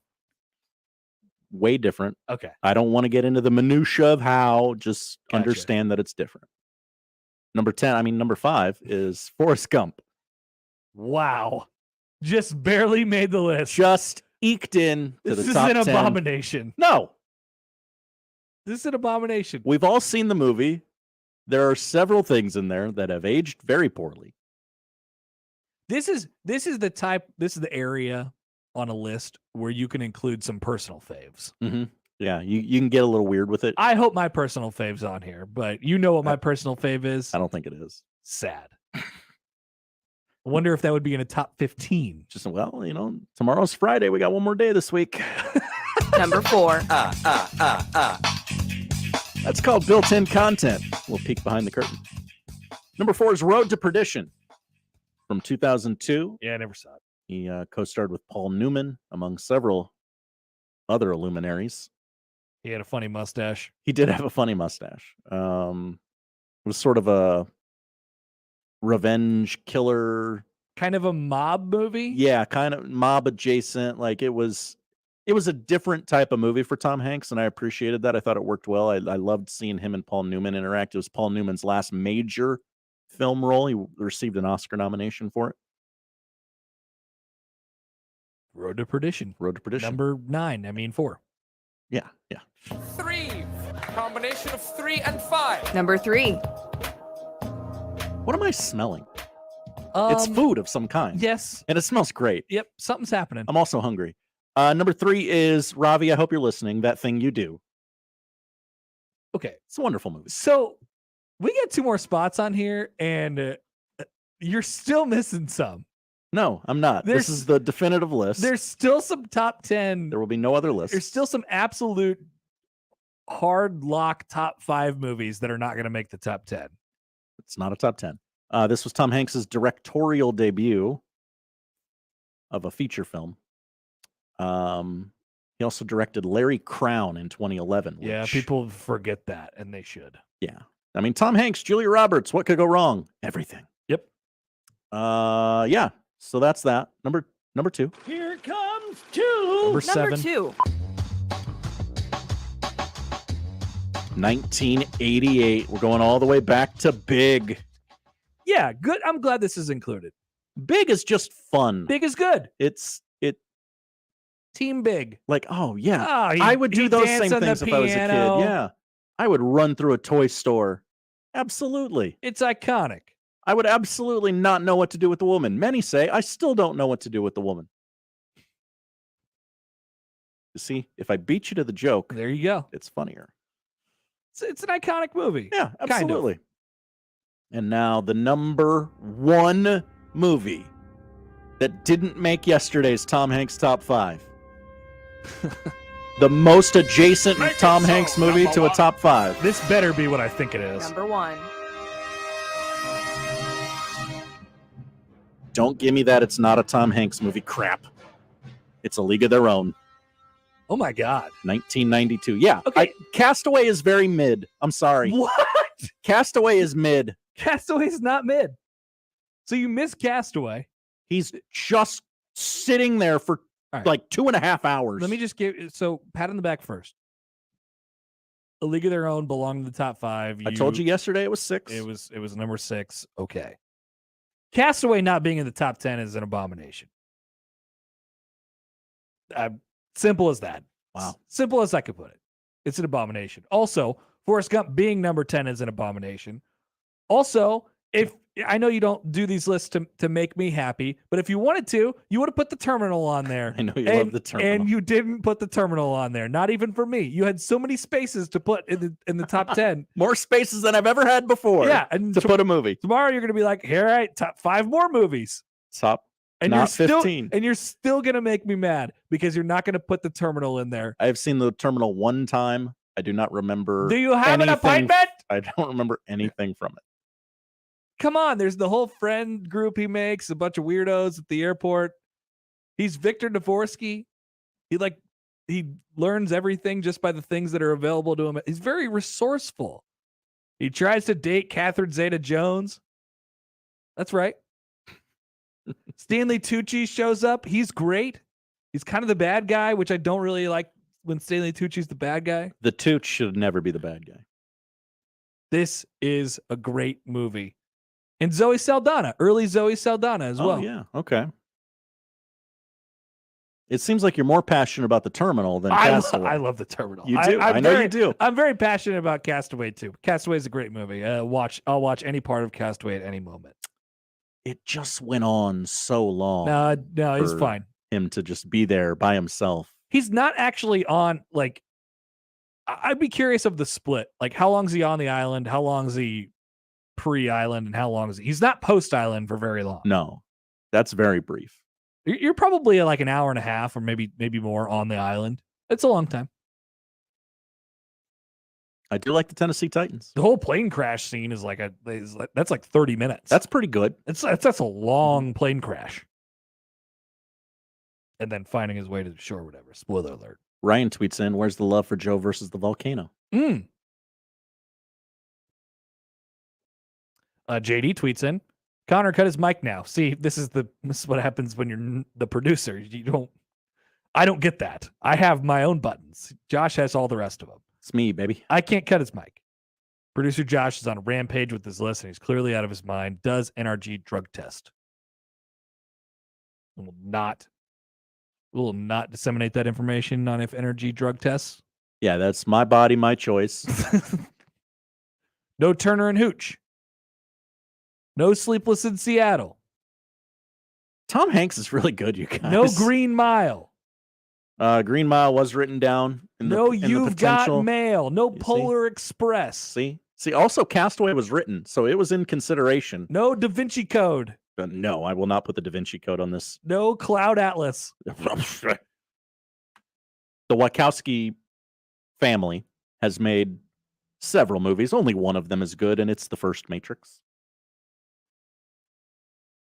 All right, everybody continue to tweet at Josh. Sling your arrows. I can take it. Zach Osterman of the Indianapolis Star is next. We'll talk some Indiana football. Yes, that is Nebraska's opponent on Saturday. Ask him his favorite Tom Hanks movie. Nebraska is a 5.5-point favorite in that football game, by the way. We'll talk to him about that and more. Next on 1620 The Zone. The NFL Week 4 kicks off tonight. You need to start things off with a sweet no sweat same game parlay from FanDuel, America's #1 sportsbook. Doesn't matter if you're new to FanDuel or if you already have an account, you'll get free bets back if your Thursday night same game parlay does not hit. So you get some insurance there, and that is a beautiful thing. Take a look at Jalen Waddle. He's been one of the most productive receivers in the NFL this year. You could just go deep into the game, grab the first touchdown score, same game parlay that with an anytime touchdown score, and you're making your money at any point. And by the way, if you don't win, it's free bets back. That's why FanDuel is here to hook you up with all of it. Build your own or choose from one of the populars on the popular section of FanDuel Sportsbook on the SGPs pre-built for you right there on the app. You could play however you want to play, and you can bet the NFL on Thursday night with a no-sweat same-game parlay. Sign up with promo code Happer if you don't have an account. If you do, you're all set. Just sign in, and you are all ready to go. Make every moment more with FanDuel, official sports betting partner of the NFL. 21 plus and present in Iowa. 3+ legs, minimum $1 bet required. Refund issued is now drawable free bets that expire 7 days after receipt. Max free bet $5. Restrictions apply. See terms at sportsbook.fanduel.com. Gambling problem, call 1-800-BETS-OFF. Live from the Host Coffee Studio, this is 1620 The Zone. Dan Thompson of Thompson & Thompson, third generation roofing, siding, gutters, and more, where they're celebrating 25 years of business. Thank you, Omaha, and all the communities around for putting your trust in us for 25 years. Integrity is what our customers like about us, and they know they can trust us to protect their home and make it look great. Call Thompson & Thompson third generation today and become one of the thousands of customers who are glad they did. Or click thompsonthird.com. Dallas Pumpkin Patch and Apple Orchard has something fun for all ages. New this year is Stefan's Country Drive. Antique cars where the kids are in the driver's seat. Plus, there's a new carousel. Dallas Pumpkin Patch and Apple Orchard is also opening a whole new part of the farm, the cider mill, with more than 50 other attractions included with admission. Dallas Pumpkin Patch and Apple Orchard is the place to be this fall. Dallas Pumpkin Patch and Apple Orchard, Gretna, Nebraska. Now open through October 31st. If you love food, love fun, love fall, you'll love Dallas Pumpkin Patch best of all. The Omaha Farmers Market is offering the city's largest and best selection of farm fresh, locally grown produce May 7th through October 16th. Open rain or shine in the Old Market every Saturday from 8 a.m. to 12:30 p.m. and in Exarban Village every Sunday from 9 a.m. to 1 p.m. To keep up with what's in season, visit omahasfarmersmarket.org and follow us on Facebook and Instagram. Presented by University of Nebraska Omaha, Methodist Health System, and KETV Channel 7. Hey, Olivia, what do you think when you think of Jones Bros Cupcakes and Cafe? I think, can we go now? Jones Bros is famous for award-winning cupcakes. Our cafe is delicious for breakfast and lunch, too. Try French macarons. And our light bulb boba drinks. And our ice cream. And our coffee and lattes. And our croissant donuts. We cater, too. Come see us at Jones Bros Cupcakes and Cafe in Exarban Village. Come on, let's go. I always wanted to learn Spanish, but I never thought I'd have the time. Then I discovered Babbel. Babbel's lessons are fun. They only take like 10 or 15 minutes, and in 3 weeks, presto, you're speaking another language. Like magic. I love that Babbel's lessons aren't just robots talking. They're voiced by native speakers, so you get the pronunciation just right. And they're designed by real language teachers, so you learn how to have real-world conversations, things you'll actually use. 3 weeks. It's incredible. After 3 weeks, I'm on vacation in Paris, having a conversation in French. There's all kinds of ways to learn.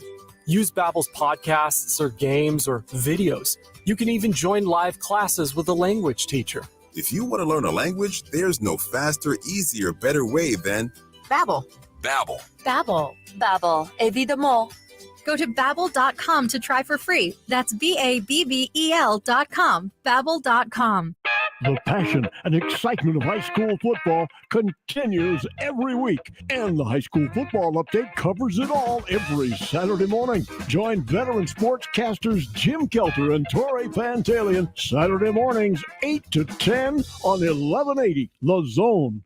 Listen to 1620 The Zone anywhere, anytime, online at 1620thezone.com and on the 1620 The Zone mobile app. You can hear all of your 6A to 6P favorites in the 1620 The Zone app, powered by Woodhouse Auto Family. Shop Woodhouse Place Hyundai and Nissan, 144th and Giles. KOZN, Bellevue, Omaha, Council Bluffs.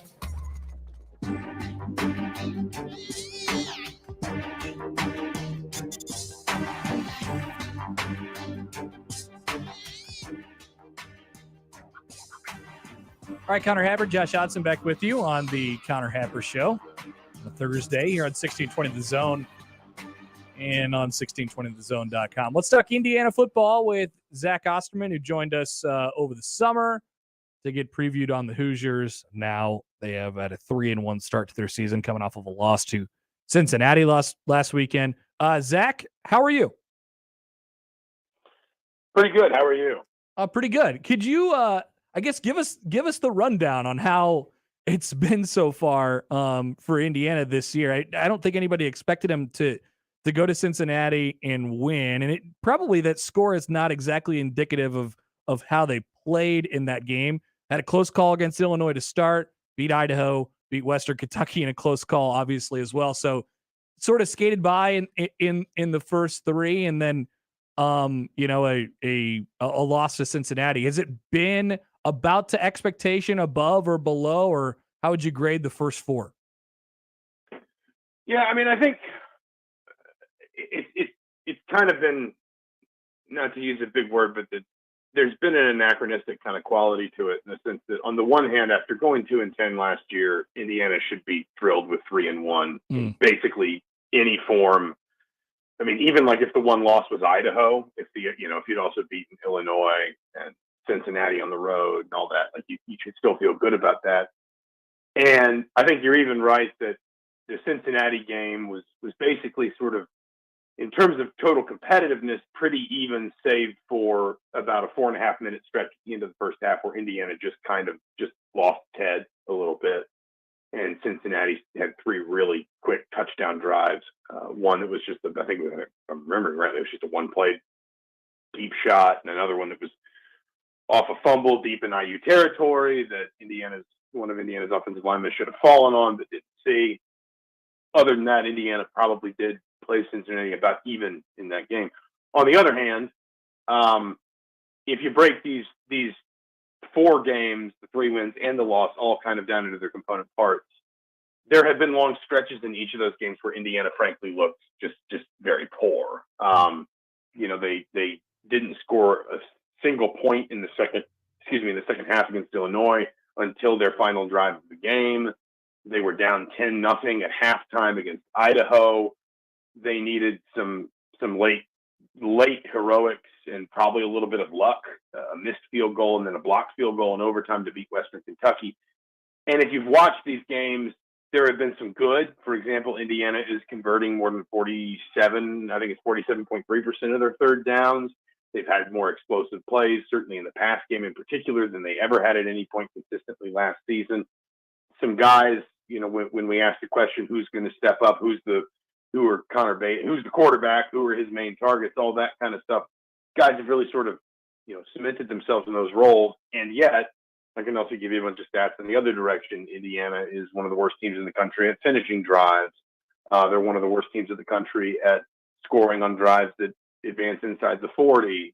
Connor Bazelak leads the country in pass attempts, but is 13th in the Big Ten in pass completion percentage and quarterback rating. So it's on balance, Indiana's probably a little bit fortunate to be 3-1, but at the same time, when they've needed to make those plays, when they've needed to show up and turn it on, more often than not, they've been able to. Now, I think moving into October, the question is basically just, when it's nothing but Big Ten games left, can you find that consistency? Right. Or are you going to be kind of dancing at the knife's edge week after week? Well, I think the tempo piece of it will be really interesting to watch, because they are way up there in terms of how many plays they run, and can you do that against Big Ten teams that are maybe trying to slow you down? The first thing, one of the first things that stands out to you about Indiana so far is, Tom Allen, a defensive-minded head coach. Their defense, it's near the bottom of the Big Ten in just about every major statistical category at this point. Does that have more to do with the pace and tempo on offense and the positions that the defense is being put in? Or I guess, is that sort of by design with Tom Allen sort of knowing what he has? I guess, what do you take away from the defense's performance in the first few games. Yeah, I mean, again, it's kind of choose your own adventure. And what I mean by that is, like, if you look at raw numbers, particularly, let's say pass defense, yards per game allowed, total yards per game allowed, rushing yards per game allowed, et cetera. Indiana hasn't been great. On the other hand, and it's not like Tom Allen's just going to sit there and say, I don't care how many yards we give up. I suspect Tom Allen, if you were talking to him about the structure of his defense, would be quick to point out that Indiana is sixth in the conference in sacks, one of only 6 teams with double-digit sacks. Yep. I think they are something like third or fourth in the conference in turnovers gained, or whatever phrase you want to use. Yeah. They've been solid in tackles for loss. That's how this defense is kind of designed. It's designed essentially to limit big plays and to make disruptive, or what I think we've taken to calling havoc plays. And most of the time when it's needed to, it's been able to do that. Now, again, going back to Cincinnati on Saturday, there were some really, really big chunks in the first half where it sort of felt like Indiana basically was just daring Cincinnati to try and beat them deep, and Cincinnati did. And to Indiana's credit, they made some adjustments at halftime, and they didn't allow a single Cincinnati point until like a really late drive where Indiana turned the ball over on downs because they had to go for it on fourth down deep in the fourth quarter, just trying to keep a comeback bid alive. But Cincinnati maybe was a little bit alarming, not just for total number of yards. I think Tom Allen will always be able to sleep well, even if his team has maybe given up some yards. It's more the explosive plays. And if you look at the season in general, Indiana is, kind of at the back half of the conference if you look at long scrimmage plays allowed. And Indiana's best defenses, going back to 2019, 2017, I'm thinking about the ones under Tom Allen in particular, have tended, 2016, his first year here, have tended to really limit explosive plays. And that's been a big part of their success. It's essentially just, between the, inside the 30, stiffen up a little bit, create those havoc plays and take advantage. And so even that has kind of been a mixed bag. I think the surprise has been, and I don't know if the tempo necessarily affects it. It might a little bit, but I think that the sort of more fundamental surprise has been, we probably would have expected some of this inconsistency from Indiana's offense, new coordinator, couple, 3 new assistants, new starters at quarterback, at wide receiver, at running back, at tight end, a couple spots on the line now affected by injury. But on defense, Indiana actually got healthy and got a lot back from basically the core that in 2019 and 2020 got Indiana to back-to-back bowl games. Not everybody, but a lot of really important pieces. So I think it's been a little bit more surprising to see the inconsistency on defense, where Tom Allen is calling plays again, than on offense, where we kind of could have expected Indiana to be a little rough around the edge. That's really interesting. It sounds honestly pretty similar, and when you break it down to the more minutia pieces of it, to what Nebraska has, defensively just hasn't quite been there. You look at offensive playmakers, you're dealing with a new quarterback in Indiana's Connor Bazelak, a transfer in, and Shivers, running back, transferred in from Auburn, and a wide receiver in Camper who's leading the way, and he's a junior college guy. Nebraska has a really similar setup with their main guys on the offensive side of the ball. Their defense has struggled as well. I guess that part of it's interesting to me, but those 3 guys in Bazelak and Shivers and Camper, and you had to at least wonder what they were getting out of them when they sort of arrived and they were going to be taking these spots in the Indiana offense. How's it been considering the sort of expectation so far? Yeah, I think in particular, I mean, again, Bazelak has been certainly better than what Indiana had at quarterback last year, and some of that was obviously affected by Michael Penix's, just sort of injury history and everything around that, and then sort of the way the offense kind of collapsed on itself. Again, he's not been perfect. He's also not been helped by an offensive line that's probably been below par, and that offensive line, returned a lot of guys from a year ago when it wasn't very good. Now a couple of those guys are hurt. I think one, Zach Carpenter, Indiana's starting center, could be back possibly on Saturday. Another one is out for the year with a torn ACL.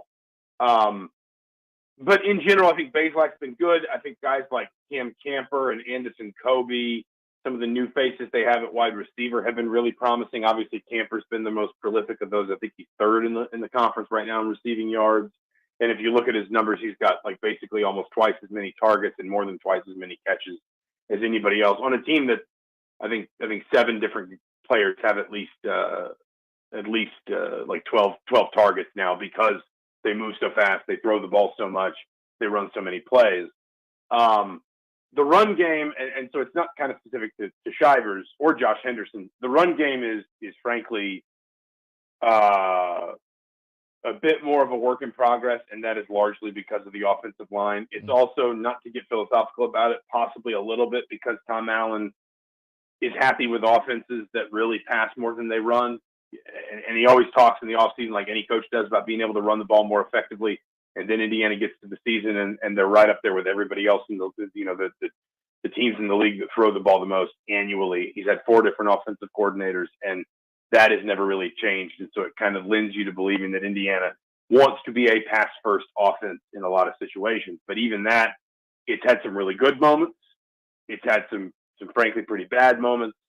And I think if you're Indiana, you're trying to figure out where that, sort of that happy medium is. And facing a team like Nebraska that obviously has struggled in some respect against the pass, this might be the kind of weekend where if you're Indiana, you need to be able to take advantage of some of that. Zach Osterman from the Indianapolis Stars with us. We talked about it in this context over the summer, just where this game falls on the schedule and how important it is for Indiana and their sort of crack at bowl eligibility, if not more than that. It still feels like it sits that in that place.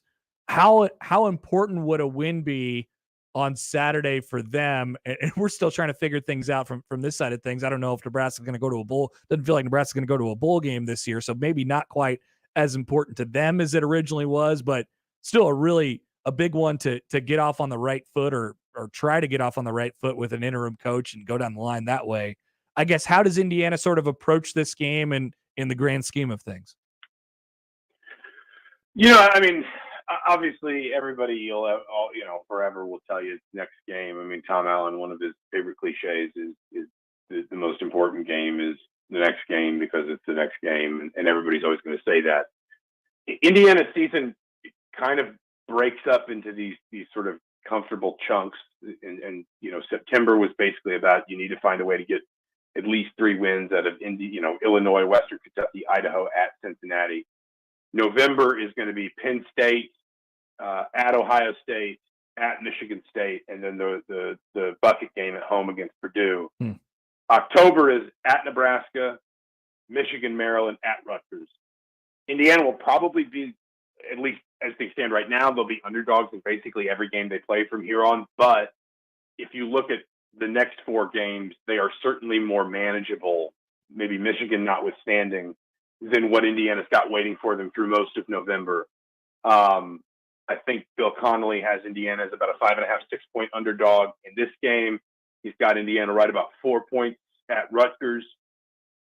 If you're Indiana and you do genuinely believe you're a bowl team this season, and I can make an argument in so many ways because of Indiana's inconsistency, I can kind of make compelling arguments to you for and against that case, both.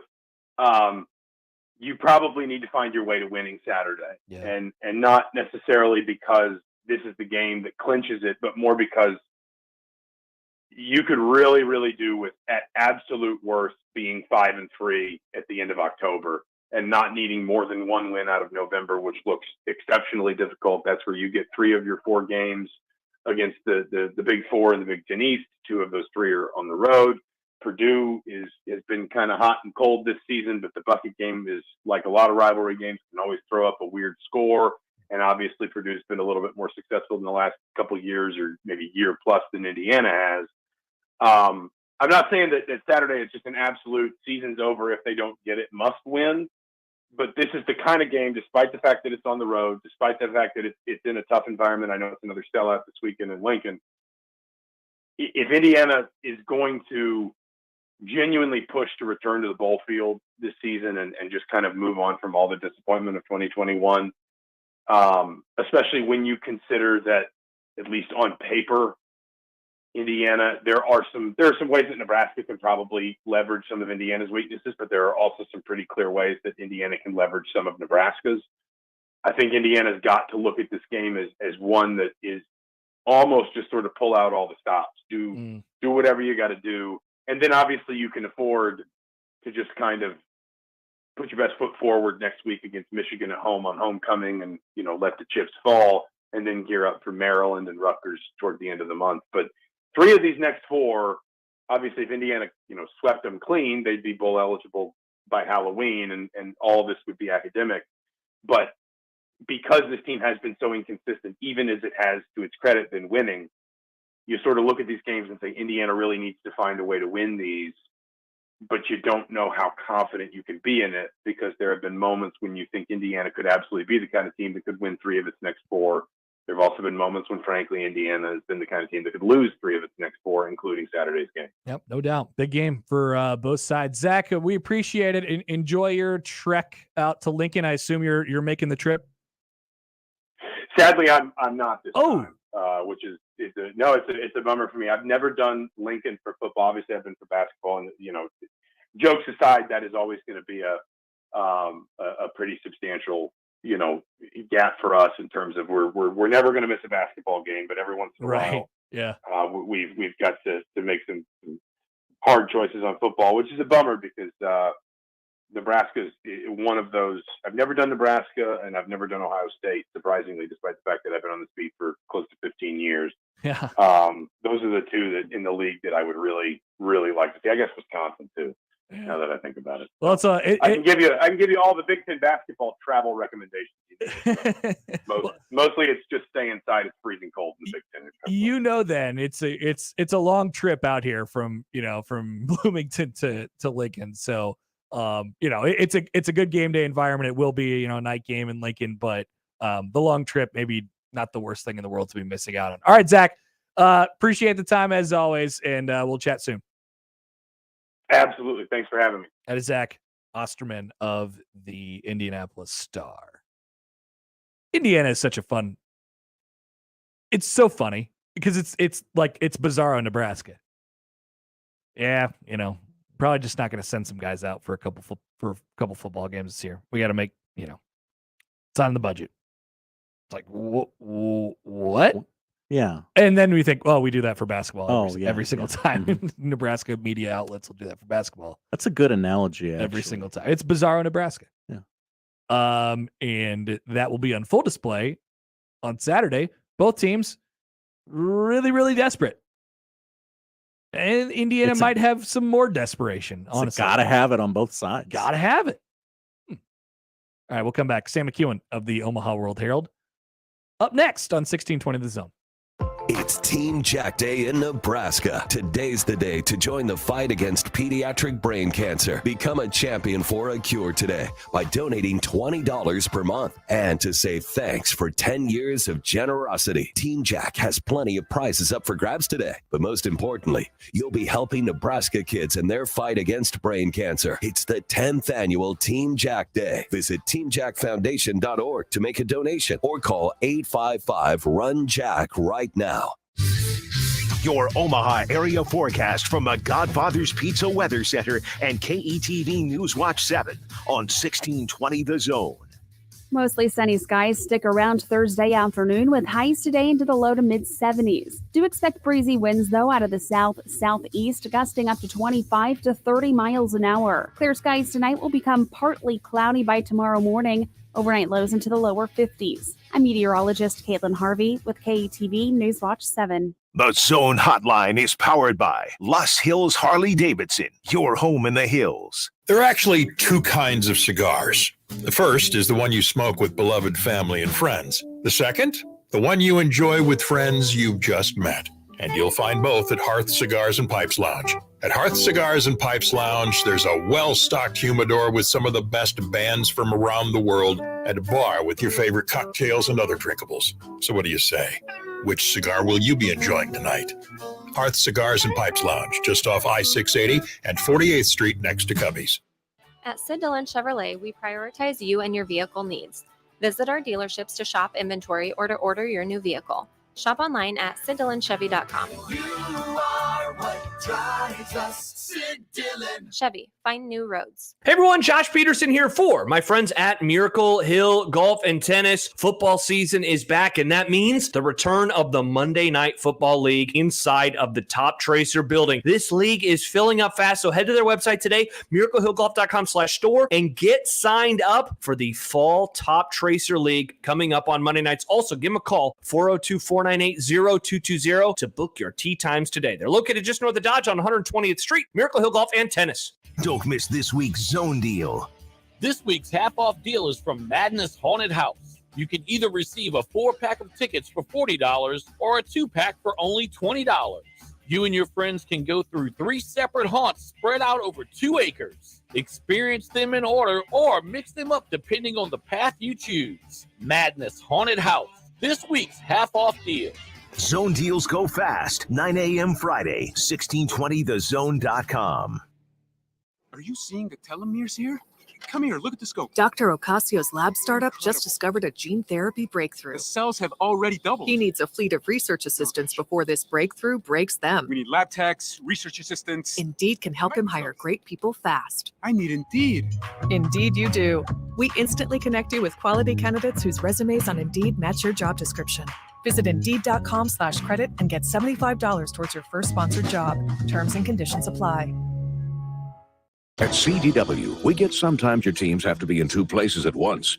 Tell me about it. Our team lead needs to be at a wedding this weekend, but the big presentation is on Monday. No need to panic. CDW experts can help you implement Citrix Workspace. It allows secure access to desktops from any device. Management is easy, and everyone in your office can stay close to their files and apps, even during the Cha-Cha slide. Well, talk about having your cake. And eating it, too. IT orchestration by CDW. People who get it. Find out more at cdw.com/Citrix. Mike Rowe here with a gentle reminder that civilization is held together by pipes, wires, and cables. It's true.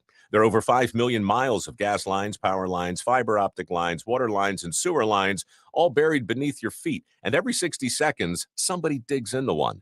Look, if you're thinking about digging around, do yourself a favor and call 811 first just to find out what's down there. Trust me, you don't want to find out the hard way. Call or click 811 before you dig and visit safeexcavator.com for more info. The following is a test of the KOZN emergency system equipment.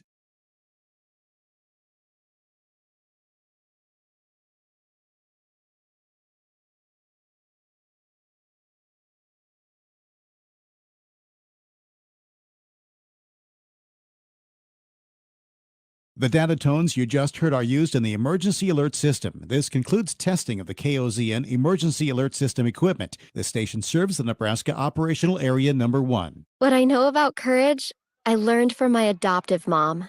She said sometimes you just gotta hold on and know we'll get through this. Mom, we are so high up. Hold my hand. No, you hold my hand. Here we go. Learn about adopting a teen from foster care. You can't imagine the reward. Visit adoptuskids.org to find out more. I learned patience from my adoptive dad. All he had to say was, "Hey, you got this. Just breathe." Hey, we're pretty good. Yeah. Might have to start a band. I got it. Learn about adopting a teen from foster care. You can't imagine the reward.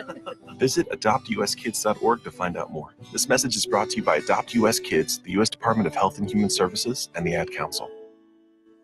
News Talk 1290 Coil is your home for Omaha Maverick hockey all season long. Don't miss a single puck drop, power play, barn burner, or any of the action this season. Your home for Maverick hockey, both home and away. News Talk 1290 Coil.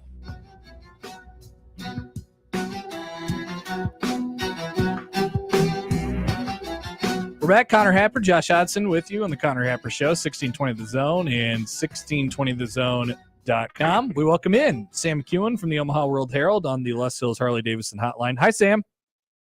Hello. How are you? Good. How was the Big Red breakfast this morning? It was interesting. Trev is, he said quite a bit. Yeah. We got some of it up on our story. But, some of it, too, is just for the people who attended, which is why you go to them. But, yeah, it kind of enlightening. I mean, I think he talked a little bit about why they made the decision when they did to fire, Scott Frost, and he made the decision and he knew it. Why, if he already knew what the decision was going to be, why wait to make that decision? So they he didn't want the team flapping in the wind, as he said. And then he talked a lot about, what Nebraska needs to be and where it needs to go going forward, and being the premier developmental program. Yeah. In the Midwest and in college football is what they're looking for. So they're looking for somebody to come in and build this thing, right? Mm-hmm. And when you hear developmental, you're not hearing transfer portal, you're not hearing JUCO, you're hearing we want to recruit high school kids and then build them into men. That was already the direction we sort of thought it was going, but he laid it out very, very clearly today. This is one of the quotes that you published, Sam. Right now, where we are, we need a leader who understands the infinite details of everything about football. And that's why it's really complicated. People just think it's X's and O's and schemes. That's not what builds a great program. It's the foundational stuff and it's the culture stuff. And then he talked about being, one of the premier developmental programs in the Midwest, if not the country. Like it's never been more obvious to me of sort of the type of, the person that he wants to sort of fit that, or what he wants the football program to look like in general. And then you go off that. That's right. I mean, I think there's a big picture component to this whole thing. And the big picture is, what is this going to be like? And what is it going to look like going forward? And I think there's a sense of how they want to play and how they want to conduct themselves. And in the conduction and playing of that, it'll fit the way that it fits. And, I clearly the comments would seem to indicate a coach who's really comfortable with, certain style of football, and is really comfortable recruiting high school kids, is okay with it not being a quick fix, has a real strategy for recruiting, wants to have a program that, with a solid foundation, that kind of thing. And so there's going to be some guys that don't want that. It's just not what they're looking for. And then there's going to be some guys who do want that, but don't want to do it at Nebraska. And then there's going to be guys who do want that and want to do it at Nebraska. That's the pool that Nebraska is going to be selecting from. I mean, he said a couple of times in this process, we're going to talk to people and we're going to talk to people who might not even be candidates for the job. What he's describing when he talks about developmental program, you could look around the rest of the Big Ten West and or the rest of the conference, and you could see that in a lot of cases. Do you think, how much conversation do you think has been had, or if at all, with some of the programs like Iowa who are doing it in the Midwest under the same circumstances that Nebraska may have to do it, and now it seems like they want to build a program that sort of looks a little bit more like that? I think there's some of that. He mentioned talking to a coach that they're not going to hire a standing coach, who is talking about every single person who they say touches the program, in other words, involved with the program. Every single person that touches the program spends 5 days with that head coach, just going over every single expectation.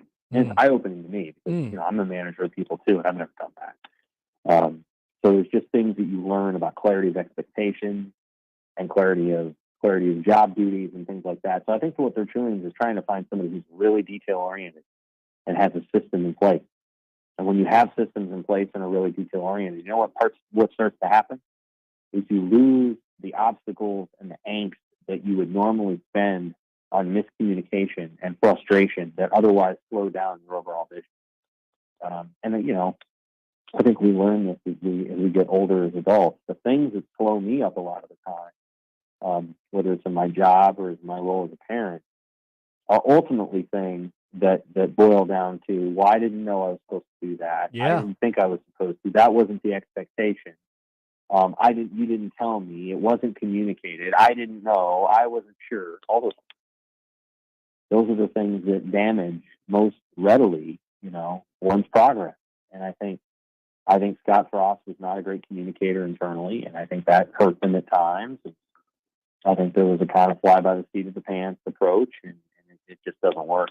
There's too much going on. You have to be really detailed and really focused on the task at hand. Sam McKewon of the Omaha World Herald is with us. How big is this game for for this season on Saturday? The next two are really big. Yeah. The next two games are paramount, because if you're talking about this season. Now, somebody could say, well, it doesn't really make any difference whether they win or lose because they're hiring a new coach anyway. And, in my opinion, there is a difference between 4-8 and 1-11. Oh, yeah. And there's a difference between 5-7 and 1-11. And the difference is that, your program doesn't completely crater and you got 50 kids who leave because they're like, oh, I don't really care who the next coach is. I don't want to be around because it sucks. Now, you go 4-8 or 5-7, and I think those are realistic expectations. You win maybe 3 or 4 more games.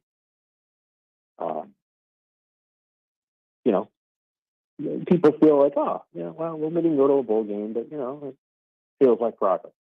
Again, when people hear the phrase 5-7, 5-7 means they go 4-4 from here. You can't control that they didn't beat a crappy Northwestern team or or whatever Georgia Southern is. You can't control that.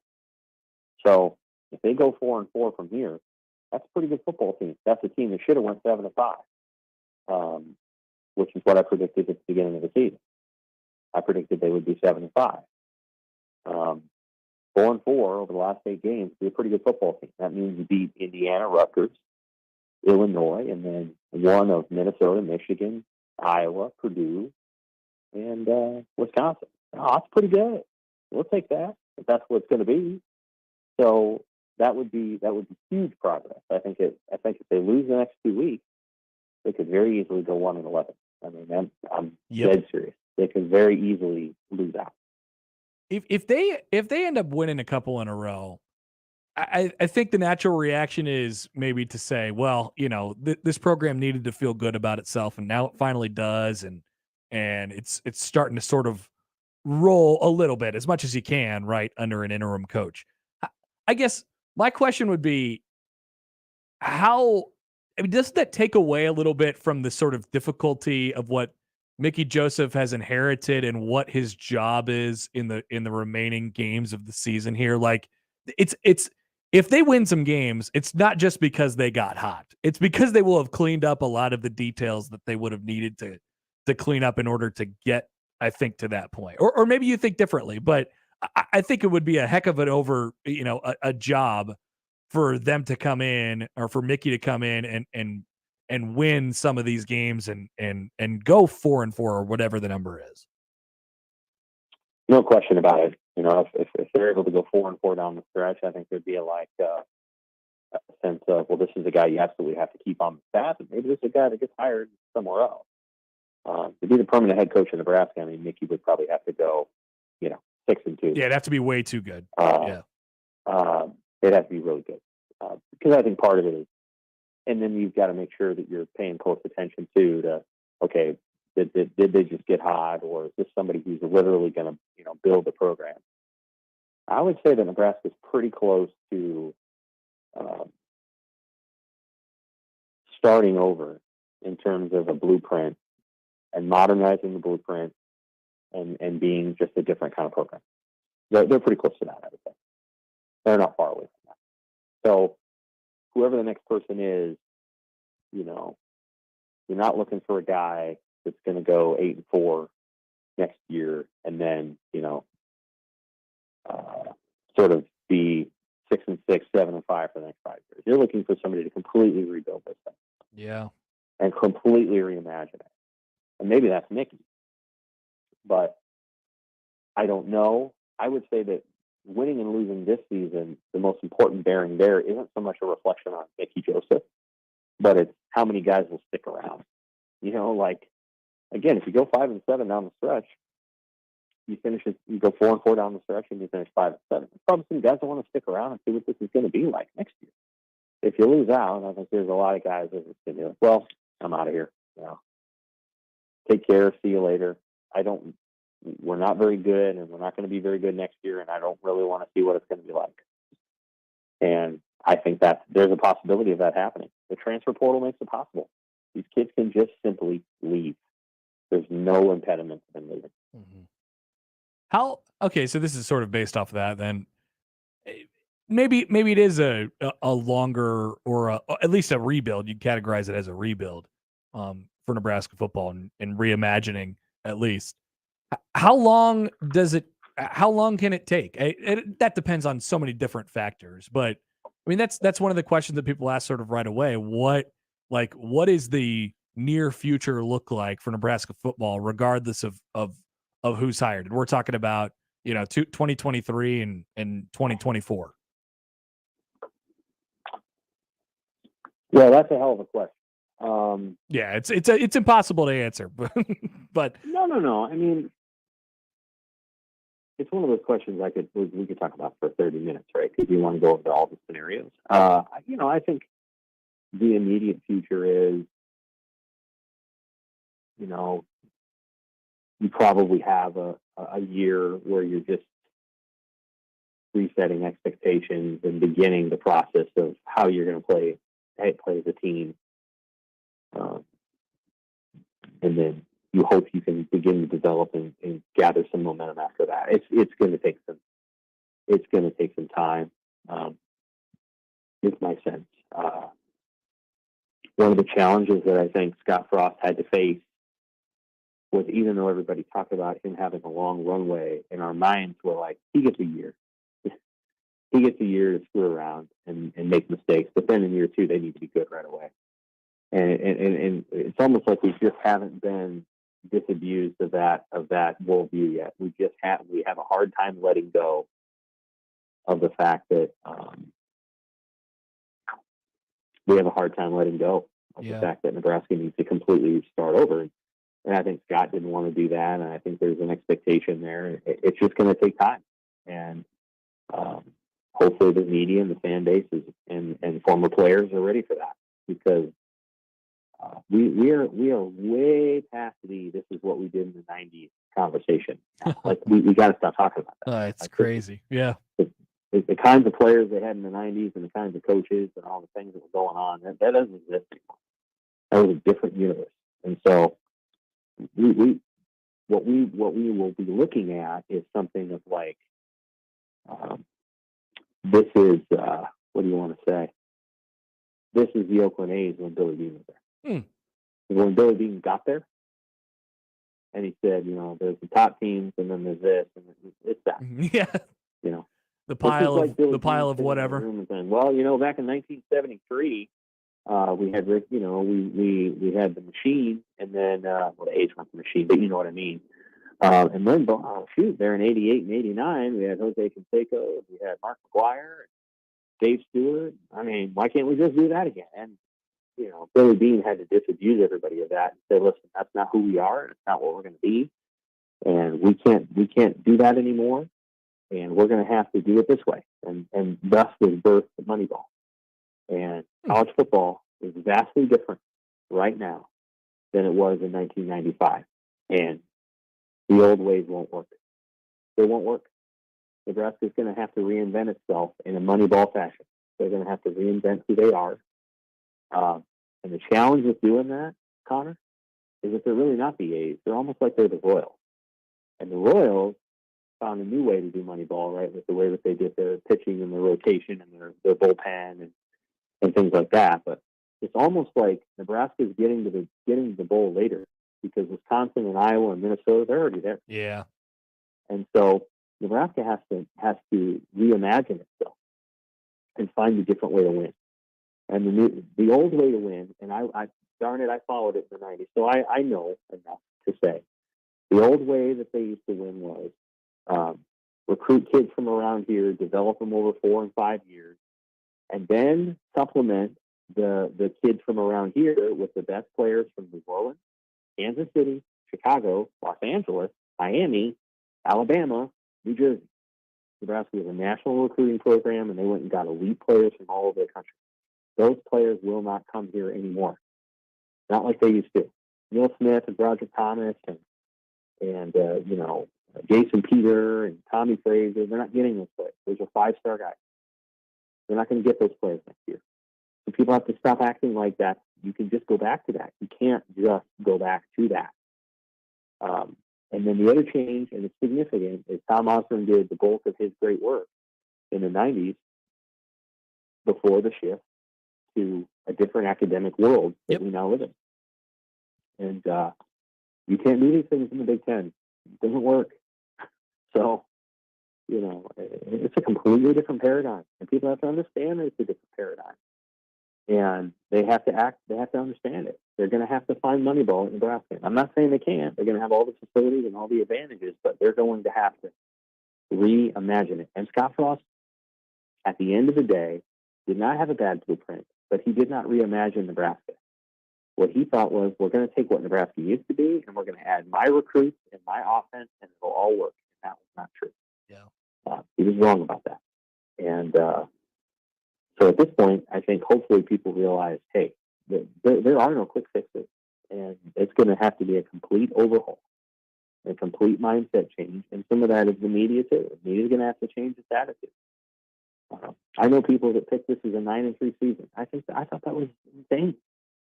But that's how people are, because they look at names on a schedule and they say, well, this team's beatable and this team's beatable. Nebraska will win that. And that's a fun exercise, but Nebraska may not be able to beat anyone else this season. I mean, the team, they lost to Northwestern, and Northwestern is terrible. They're so bad. Terrible. They're so bad. They're terrible. Like, you got to let that stuff sink in. So, I don't know. There's just a long ways to go here. We are now that Frost has been fired, we are in the beginning phase of what I would describe as a 5-year plan. 5 years. Very beginning phase is to finish out the season and select a new coach.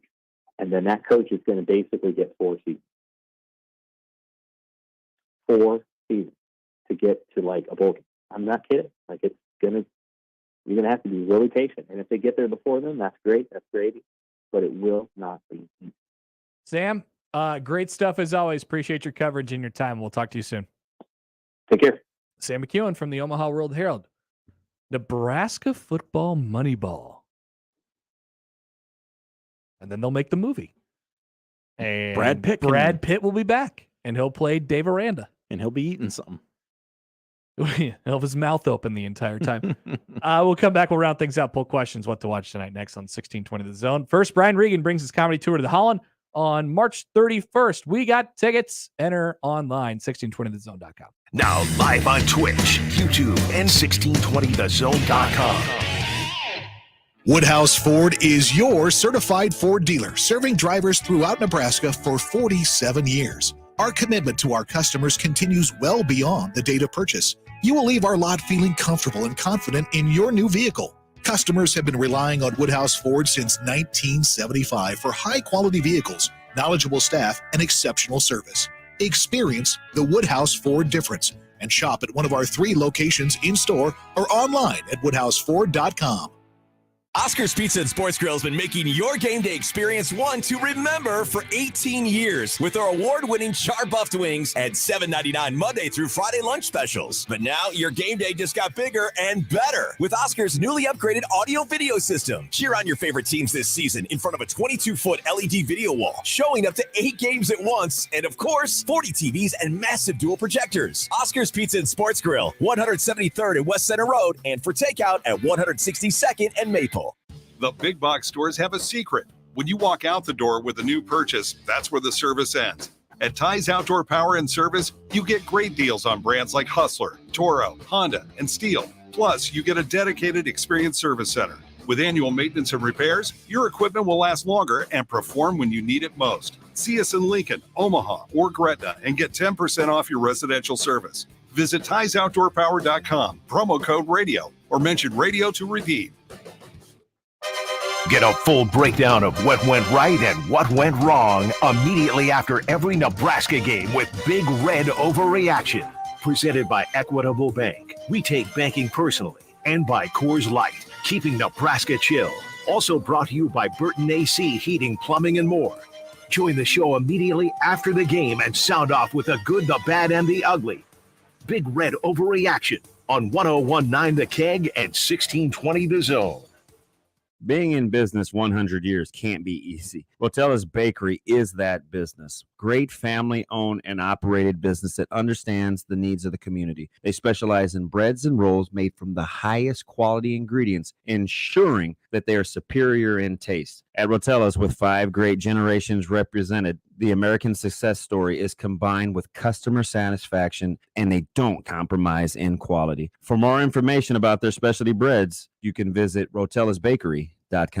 This is Scott Schultz from Host Coffee. 2022 marks our 50th year, and business has never been better. We continue to grow and add new customers. Many employers are looking for new ideas for their staff as people return to the office. Our pantry service is a great office amenity for staff and guests. Fresh food, snacks, coffee, water, and other beverages for employees and guests. Enhance your office experience with pantry service from Host Coffee. Learn more at hostcoffee.net. Let's face it, credit cards are pretty much a necessity. New tires for the car? Here's my card. I order takeout, use my card. And most of us just accept the high interest rates credit cards charge as a necessary evil. What are you going to do?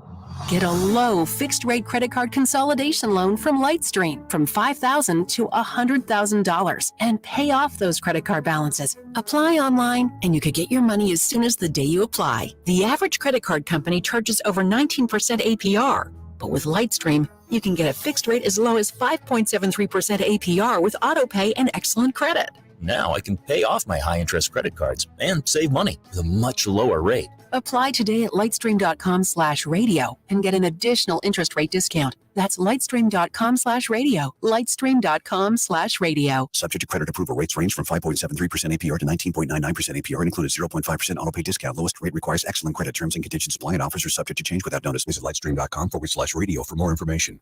I always wanted to learn Spanish, but I never thought I'd have the time. Then I discovered Babbel. Babbel's lessons are fun. They only take like 10 or 15 minutes, and in 3 weeks, presto, you're speaking another language. Like magic. I love that Babbel's lessons aren't just robots talking. They're voiced by native speakers, so you get the pronunciation just right. And they're designed by real language teachers, so you learn how to have real-world conversations, things you'll actually use. 3 weeks. It's incredible. After 3 weeks, I'm on vacation in Paris, having a conversation in French. There's all kinds of ways to learn. Use Babbel's podcasts or games or videos. You can even join live classes with a language teacher. If you want to learn a language, there's no faster, easier, better way than Babbel. Babbel. Babbel. Babbel. Évidemment. Go to Babbel.com to try for free. That's Babbel.com. Babbel.com.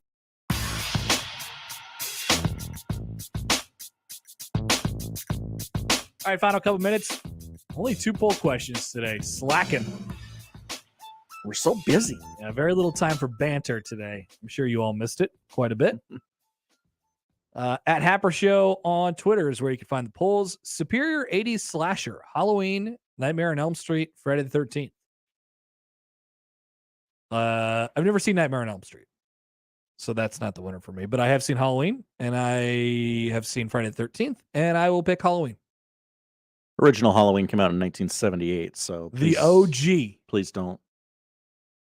Oh, okay. Please don't be offended. But you know that we called it an 80s slasher. Kicked off the era of 80s slashers.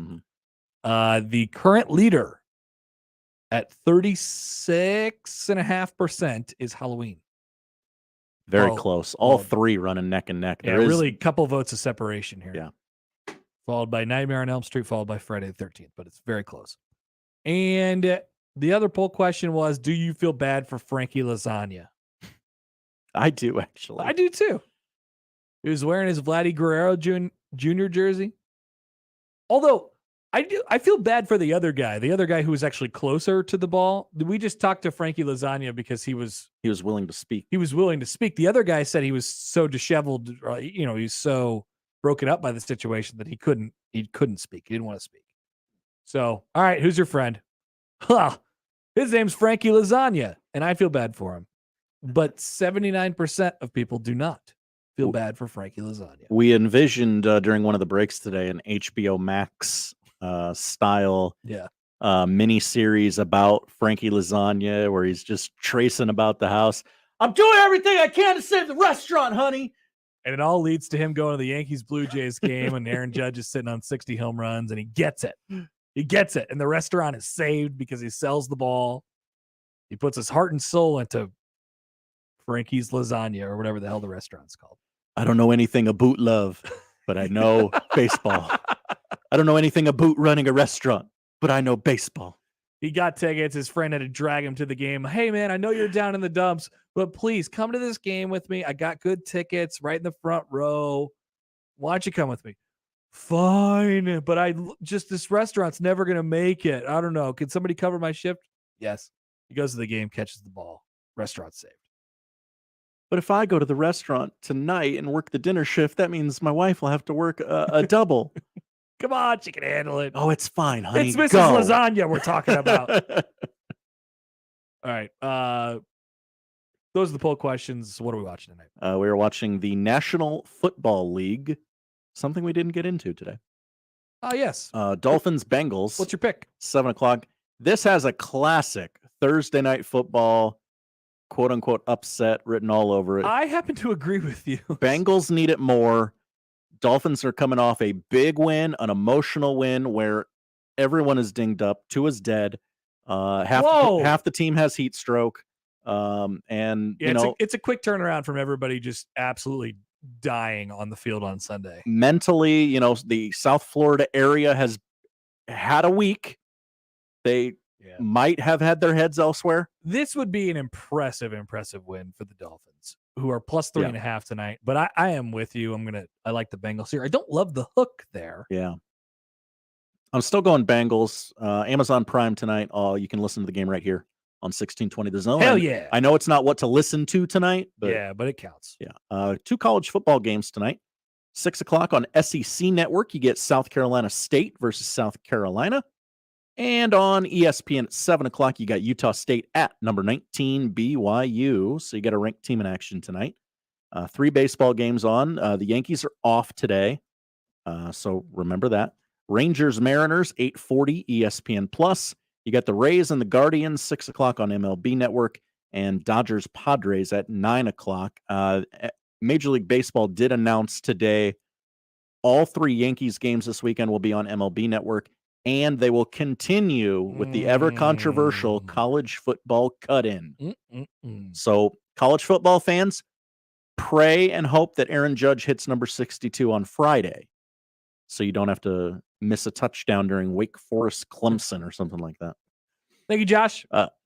I got one more. One more, hurry. Can I do one more? Tiki Yes. Barber is on Celebrity Wheel of Fortune tonight, 7 o'clock ABC. Tiki Barber time. Tiki Barber. Football Connection. Thank you, Josh. That is what we're watching tonight.